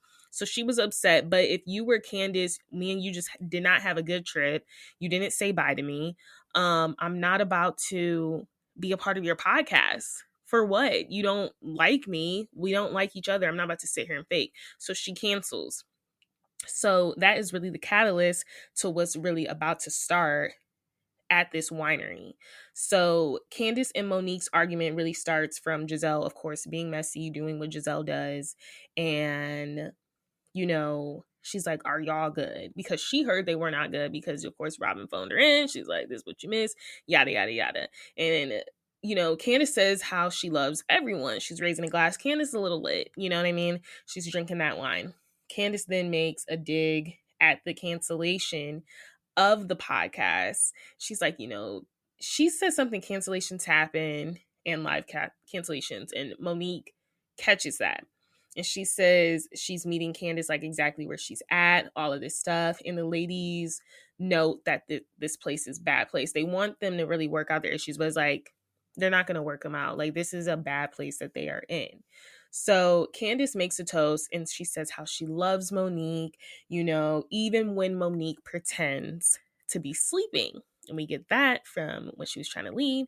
So that rubbed Candiace the wrong way, and hence why she also canceled the pod. She just wasn't feeling good about her. She's like, I love Monique, even though she pretends to be sleeping. Monique catches that shade, and she was like, nobody has to pretend to sleep like I'm a mom. And then it turns into this whole, oh, so your mom shaming me? And then she's like, well, how am I mom shaming you if you don't even have any kids? Like, you wouldn't understand. I was actually sleepy.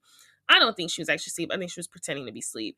And even Chris says something. He's like, oh, like, Monique's knocked out. And he's like, you know, y'all aren't in a good place. So it's like, I don't think she was asleep, because you were just up saying bye to Ashley and Robin.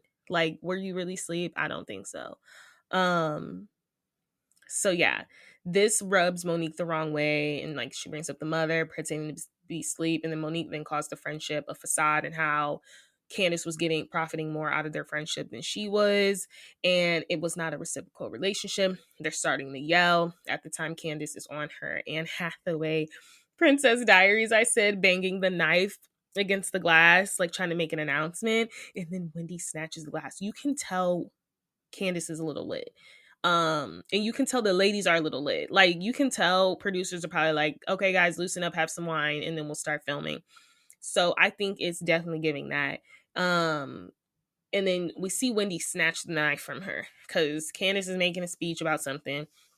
And then Wendy's like, give me that knife. She's like, we are not about to do this. Like, we are not about to do this. And then we have the epic fight, which I might play here, especially for YouTube. You guys know the epic fight. We get the epic fight. Cue the fight. Hand in my face. You gonna drag me? You gonna drag me too? Do you want me to? Do you want me to? Drag me? Do you want me to? Do you want me to? Do you want me to? Hey! Hey! Hey! Hey!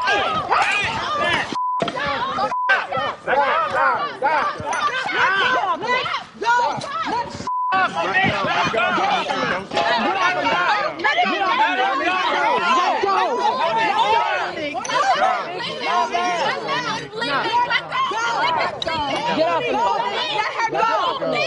Get off of me. Let go. Get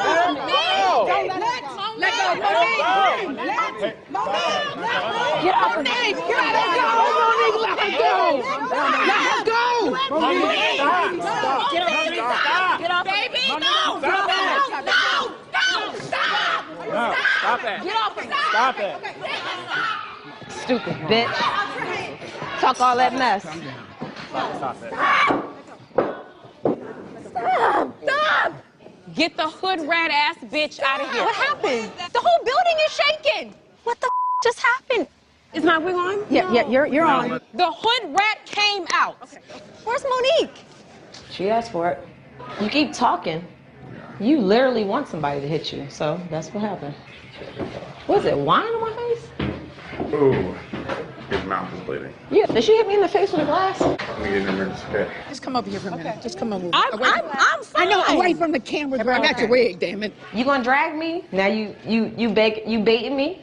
So you want me to? So I'm like, get your hand out my face. I'll start flicking her hair. Yeah. And then honestly, I don't even know what happened after that. She obviously was very upset. It wasn't the right time to push this conversation. She got a problem. Let's not throw her under the bus. I'm not throwing her under the bus. They egged each other on. I'm going to check on my friend. Excuse me. Who's opening this door? It's Karen. Open the door. I need to check on Monique. Open the door. I'm right here. He won't let me out. Where's she at? Cause you're a ghetto-ass, hood-ass bitch. Get her hat. And you know how to f***ing act. Move, James. Seriously? James? No, please don't do this. I'm gonna beat her ass. That's what I'm gonna do. She's been asking for it since last year. Let's get you out the door. This is not what we do. We don't do this. We don't do this. I'm gonna get around you. Who's walking Candiace out? I'm sorry. I'm very sorry. I'm fine. I'm very sorry. This is some ghetto-ass. Why am I being rushed away? I'm fine. I need to make sure that you are away in a car. Please, baby. It's about safety. Please. Just get in the car, please. Is that Monique running? Get off of me. Get off of me. Get off of me. Oh, stop! Stop! I'm not even going out there. This is not my fight. This definitely ain't worth the fight. Monique, come on, Monique! Get off of me. Stop. Get off of me. Then get off of me then. Let her go. Get off of me then. She gotta stop. Where's my purse? Monique, you're bleeding. Y'all better not bring her from me. I'm a killer. Let's go. Where did I say that? And then Candiace literally starts to, so I'm breaking down the fight now. So Candiace starts twirling, and like I said, I thought she was lit at that point. And then Monique's like, yeah, twirl on, because they're arguing. The ladies bring up the Charisse rumors and stuff, and Candiace like how you're still not over that, all this stuff. And then Candiace tells her good night repeatedly, and she's like making a hand gesture. She's like, good night. And then this is after Monique tells her like twirl on, like her hand is in her face as well. Like in her vicinity. And then Candiace is like, good night. And then Monique's like, get your hand out of my face. And tensions are rising. Both of their hands are in each other's face. Monique tells Candiace to get her hands out of her finger, and Candiace says, you put your hands in my face first. And then Candiace is like, what, you're gonna drag me? You're gonna drag me. And that's when I said Monique starts saying, you want me to, and she starts flicking her hair, which I just felt like, okay, she's physically touching her now. She's like touching her hair. She's like, you want me to?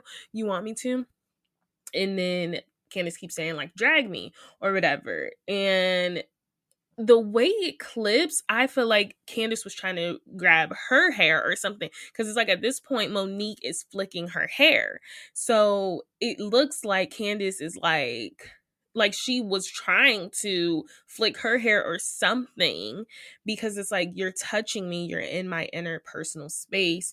And before she can even do that, Monique drags her. Which is not funny, because I just lost my place in the notes. I'm like, what happens after the hair flick? Oh yeah, Monique drags her. That's what happens. Literally and figuratively. And it's just crazy, because it's like, who would have known?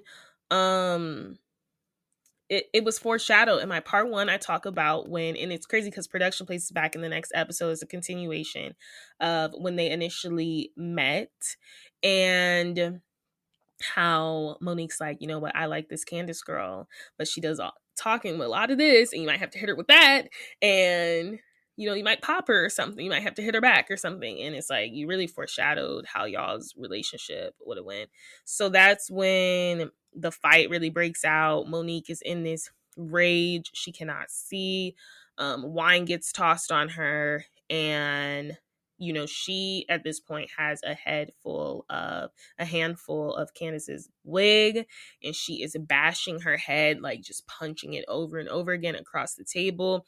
Production steps in. The ladies are like, Monique, let her go.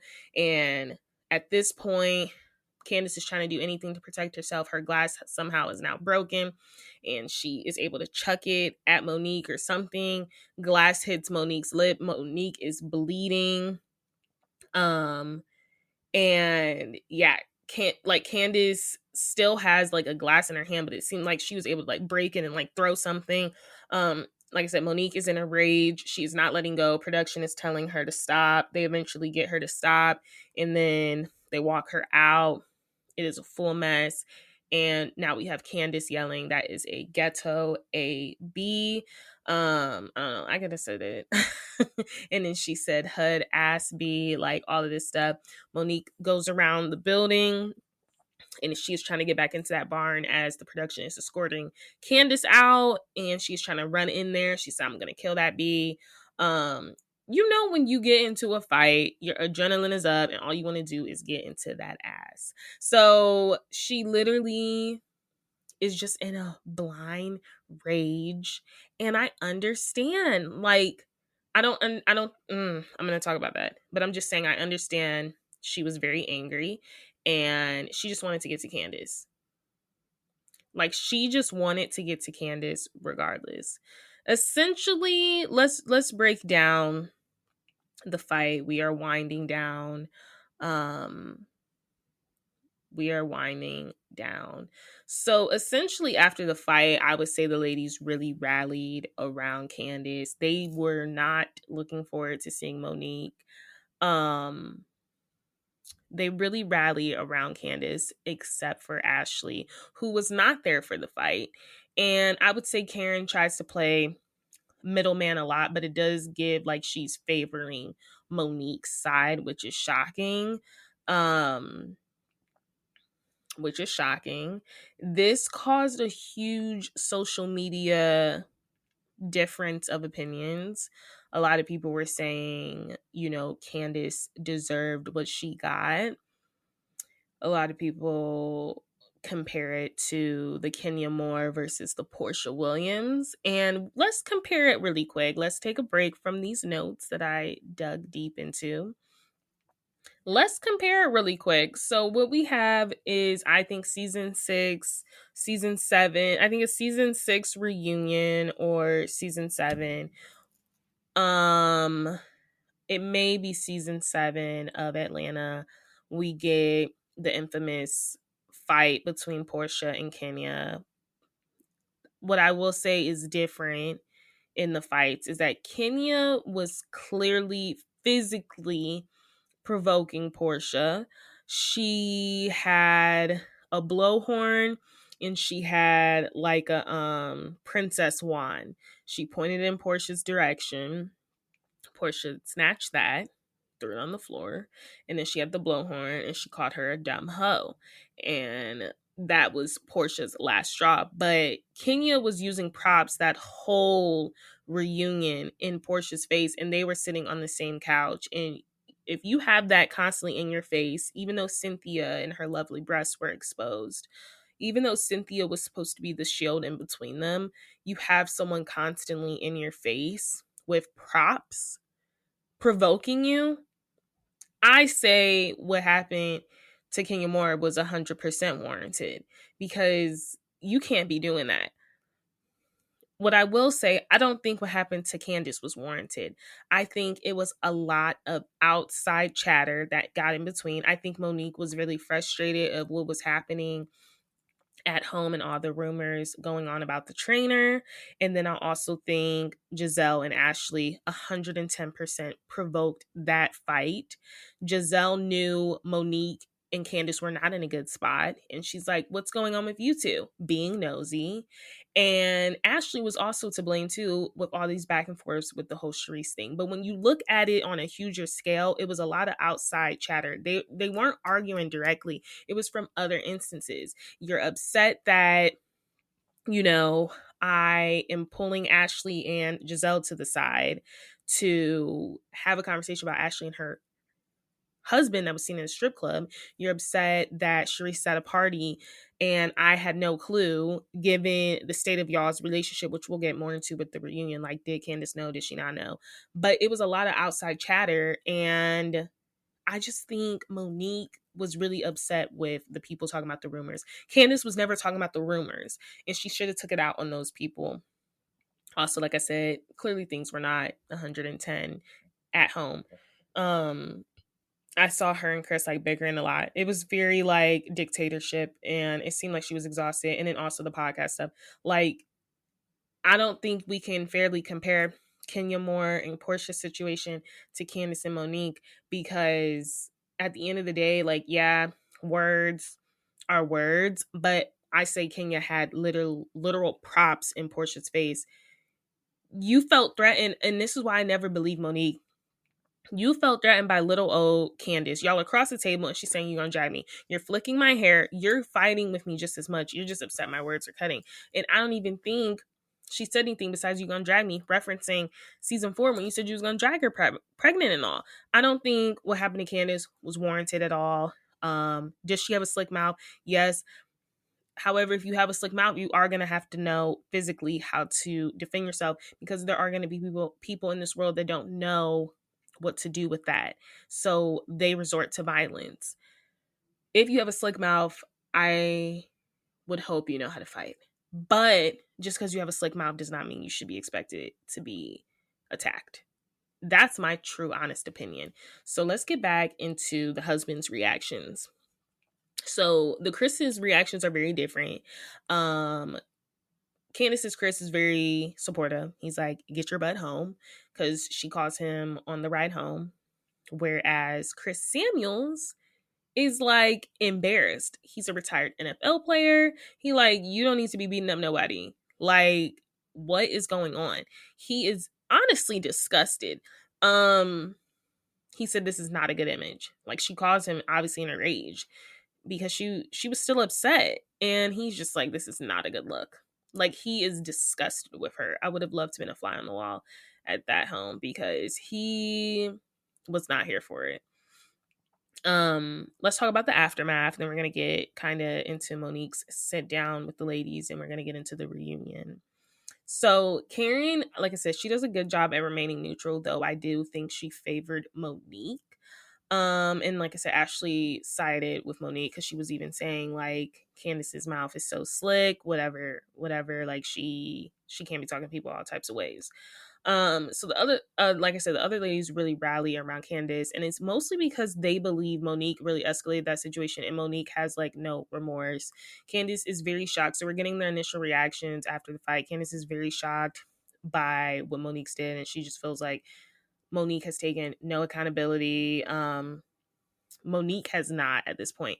Candiace is still very shocked. Candiace is very like, I cannot believe that happened. Like, how did we get here? Whereas Monique is like, I don't feel bad. It was more so she told Chris it was bound to happen. She said if it wasn't me beating up Candiace, it was going to be someone else beating her up. She has no remorse. So you get very opposite spectrums. You got this girl that's like literally traumatized, and you got this girl that's like, it was going to happen regardless.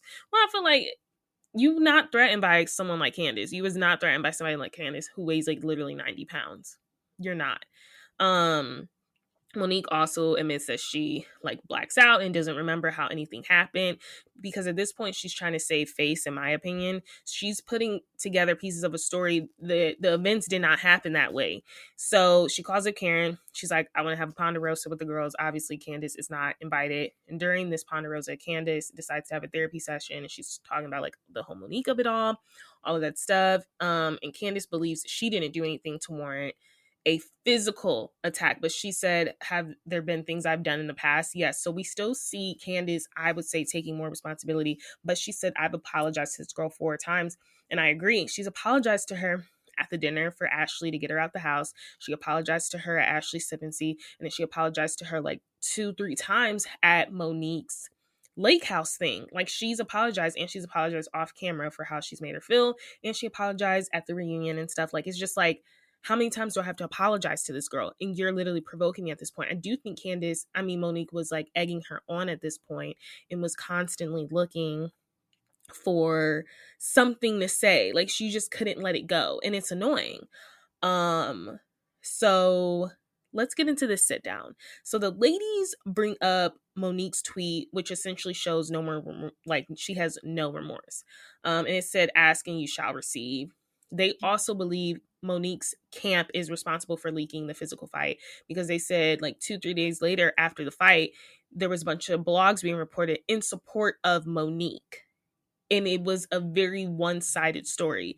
And they said, like, clearly somebody Yuto is telling the blogs, and now you have leaked it to somebody. And she's like, no, I didn't. But it was giving like you leaked it to somebody. So Wendy, Giselle, and Robin, which I don't like what they do. They make it a very like, now this feeds into our angry Black woman stereotype, when I'm just like, it really don't. Like, I understand what you mean. Like, Potomac, you hold each other in a higher value, but the DMV, they is fighting. That is like let's not act like it. Now, we haven't seen it on Real Housewives of Potomac, and yes, this woman has defamed your show. Now you thinking it's like a Love and Hip Hop, but it really wasn't. Like, I don't like when they try to make it this whole angry Black woman thing. And it's so crazy to see, because Wendy uses her political commentating and how people are like constantly calling her the N-word and like all of this stuff, like calling her out of her name, like, and how she still has to remain calm and like use her words and stuff. And then she also, Monique at one point says, I'm going to talk to my pastor. What was I saying? Yeah, it's just very interesting to see Wendy kind of use this whole angry Black woman trope. And, you know, Monique then at one point is like, I'm going to talk about it with my pastor. And this is another thing I like to talk about, is how like a lot of Christian people use Christianity and religion as an excuse of their behavior. And it's so interesting because losing my voice, Wendy is like, well, praying ain't gonna make everything better. And just to relate it to current times and how much that's come to bite Wendy in the butt, Wendy has now spoken out ever since these serious allegations, the insurance fraud scam, and the alleged of all of that. And her first Instagram post had something to do with God and like reading a verse and how like he will protect me, all this stuff. When it's like, I thought you told Monique a couple seasons ago, even some things you can't pray away. Like, some things are there. They're just there, and you're going to have to deal with them. So I just thought it was like a fun it's a very interesting comparison to make, because here you guys go. They were very much hazing Monique. They're all a part of sororities. Dr. Wendy is, Giselle is, Robin is. They were very much, when Monique was there, they were hazing her. They were like, you were an embarrassment to Black women. I cannot believe you would do this. You totally ruined our stereotypes. You totally ruined our show. Like, you are an embarrassment, in my Bethany Frankel voice. When John and Dorinda show up lit. But like, they were very much hazing her. It was very much like Mean Girls, like, oh my gosh, we don't want anything to do with you. This is so disgusting. Like, how could you? Like, oh my gosh. I'm like, whatever. It wasn't, I just felt like they were nailing her to the cross. And I will say Monique owns her actions and apologizes multiple times during this sit down. Giselle, however, has a really good point. She recounts all of the times Monique has shown that she has a violent history. And she goes back to the first season she met Monique, and in the confessional, Monique was like, Giselle might get her head punched in. And then the second time was when her and Robin got into that physical altercation with the umbrella. The third time, she was like, you said you were going to drag Candiace. And then she said, then you finally did drag her. And I just could not, but I literally laughed because it was funny, because it's like, I mean, you actually did what you said you were going to do. So it was funny. She said, and she said, and this season you finally did drag her. And it's like, you did drag her. Not funny. Candiace did not deserve that. But it was a funny, these are instances. So they are saying this is the difference between Monique and Candiace. It's like Monique has shown multiple times that she's about it, and that she is about that physical, violent life. And that's why they don't believe what she's saying. And then also Monique at this point is saying she does not have any remorse. And she's looking Wendy in the eye and saying that, because she's like, at this point, I don't have remorse because I was so heated. And they are using that as the good all swear all of like, you're a terrible person, you feel no remorse. I understand what Monique's saying. I have this much adrenaline. My lip is now cut. I'm in this fight. I'm just trying to get to this girl and fight. And they're using that as like, I cannot believe you would say that. You have no remorse. At the point she was healing and taking things, you're right. She had no remorse. Like, it's not that hard to believe. I'm going to be honest with you. You want me to just lie and sit here? And at the end of the day, she did own up to her actions. She said that it's not a representation of who she is as a person. And it's like, that's still not good enough for them. They were still on this mean girl trope. Like, this is disgusting. You're like, you're axed out of our group. Like, we never want to see you again. When it's like, people make mistakes. You know what I mean? So to use this as the one time when she actually did get physical, but it's like, you and Robin, like, I don't know, like, her and Robin were engaging in that umbrella fight. Like, Robin was as much too, and I would also say provoking her because she had the umbrella in her face. It's just, I honestly think she owned up to it. I think she was honest, and I think she did as much as she could do during that conversation in that talk with the ladies, the sit down. So then the end all be all, Monique, so Ashley has Dean there because she couldn't find a babysitter. And Monique's like, Ashley, can I like see Dean? Because he's trying to go to sleep, like he's crying, he's fussy. And I think she just, like, at this point, Giselle leaves. Keep in mind, Giselle showed up with a freaking bodyguard because Giselle's just extra. Monique then grabs Ashley baby and she's like trying to rock him, and it's just so hilarious because Robin points out, she's like, this is the most DC shit she's ever seen. And she's like, she just put her best politician on, because you know the politicians, they kissing the babies, they holding the babies and all of this stuff. And then it's like you're a politician, like you're the most corrupt in the room as you're holding a baby. But honestly, like I said, the rest of the season, Monique's very much ostracized from the group. She is not invited to events, and she did tell them that, like, hey, if you have an event, you have to decide between me or Candiace. Invite Candiace, because I don't want to put y'all in that situation. I don't think I should probably be a part of this group. She was trying to figure that out. She was going to therapy, seeing her pastor, all of this stuff. We also see Candiace kind of get a big head, you know, very much lean into that victimhood. I mean, she is a victim of physical abuse, but she wants Karen to turn on Monique, and she's disappointed when she doesn't. But I will say Karen is the one that recommended to Candiace, if this happened to Karen, she's like, I would press charges, which leads to Candiace pressing charges, which Monique was shocked to find out. So Candiace did end up pressing charges against Monique for second-degree assault. Monique filed a counter complaint, so both charges essentially were dropped, and a judge reviewed the show's footage. They were reviewing the footage, the social media, and everything, so that's why they both canceled each other out. Like I said, Candiace is really much on a high horse, and really riveting in the fact that majority of the group is rallying around her. At this point, her and Ashley are also on better terms, which is why it was such a shock that Ashley decided to write a statement in support of Monique's character.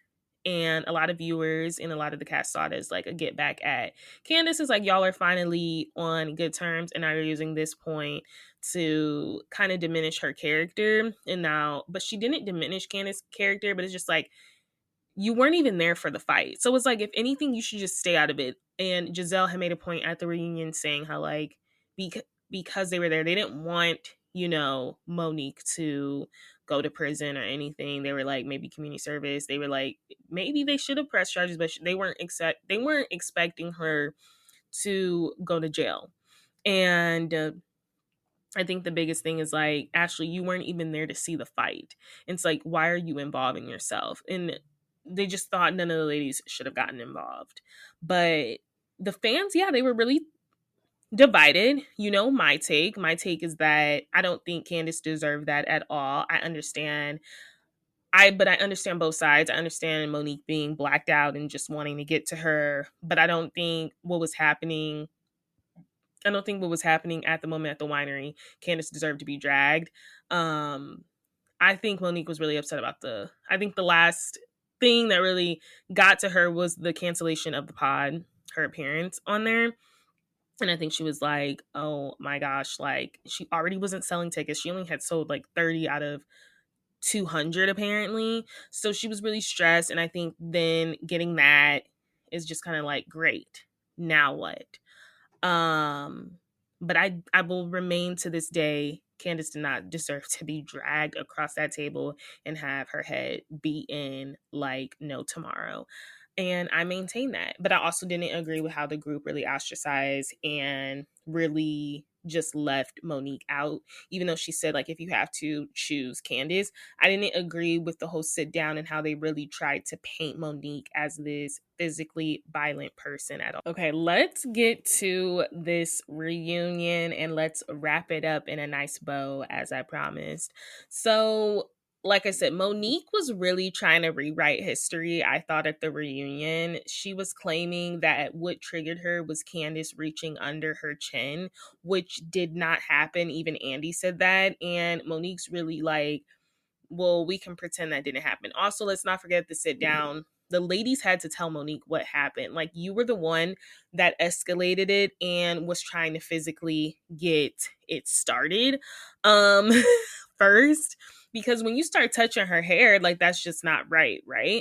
Candiace never reached under her chin. She probably tried to once you started touching her hair, or like, but she says what really triggers her, and she realized that now, is that, I guess, like, something with childhood trauma and like how her dad used to silence her or whatever and like point at her, and so she doesn't like people's hands in her face.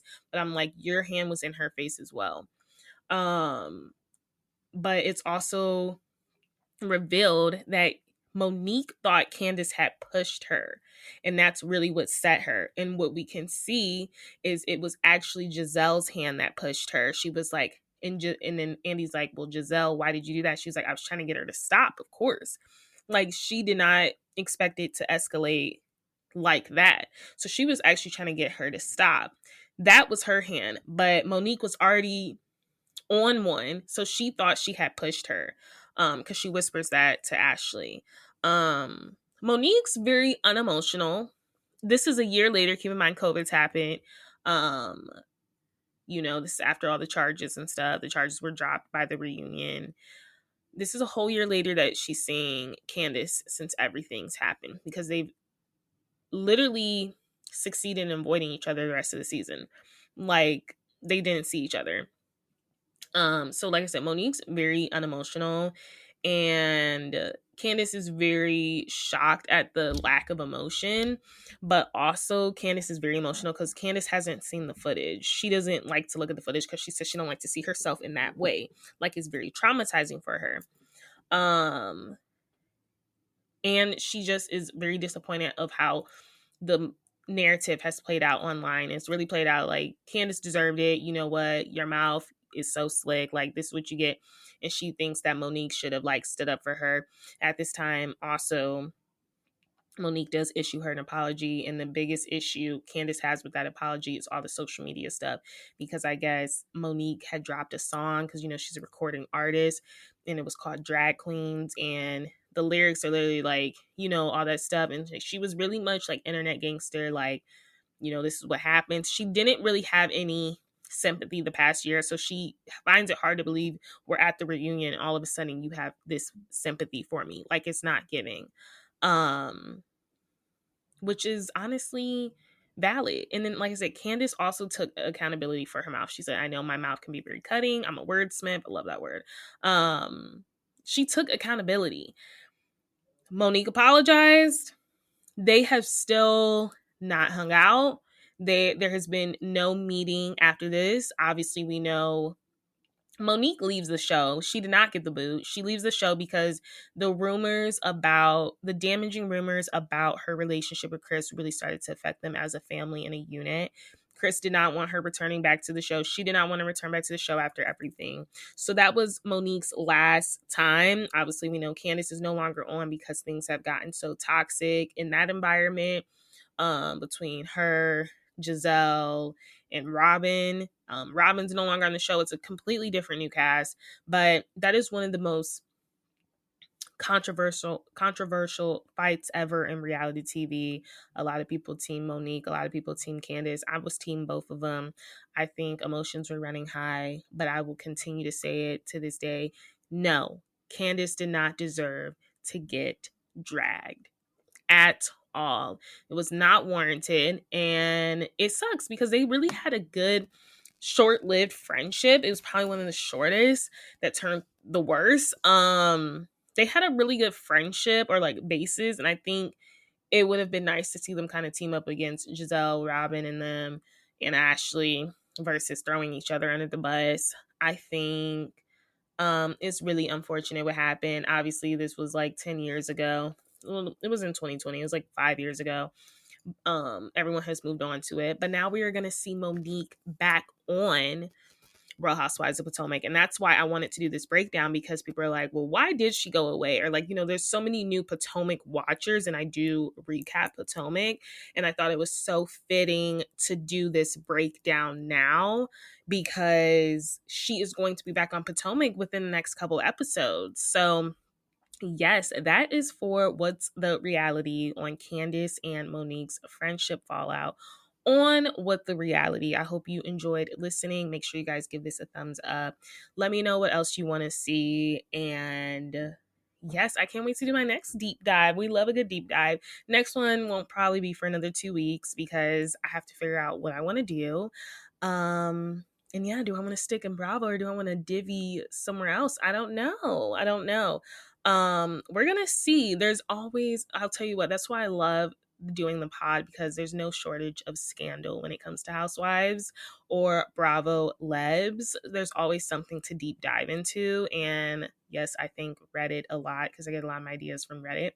But let me know on TikTok. Let me know in the comments what I should deep dive into next, because I have no clue what I'm going to do next. Like, I always have some idea. I have a long list. I got to look at it, but I don't know what I'm going to do next. But thank you so much for listening. Until the next time, I'll see you guys for Toxic Tuesday.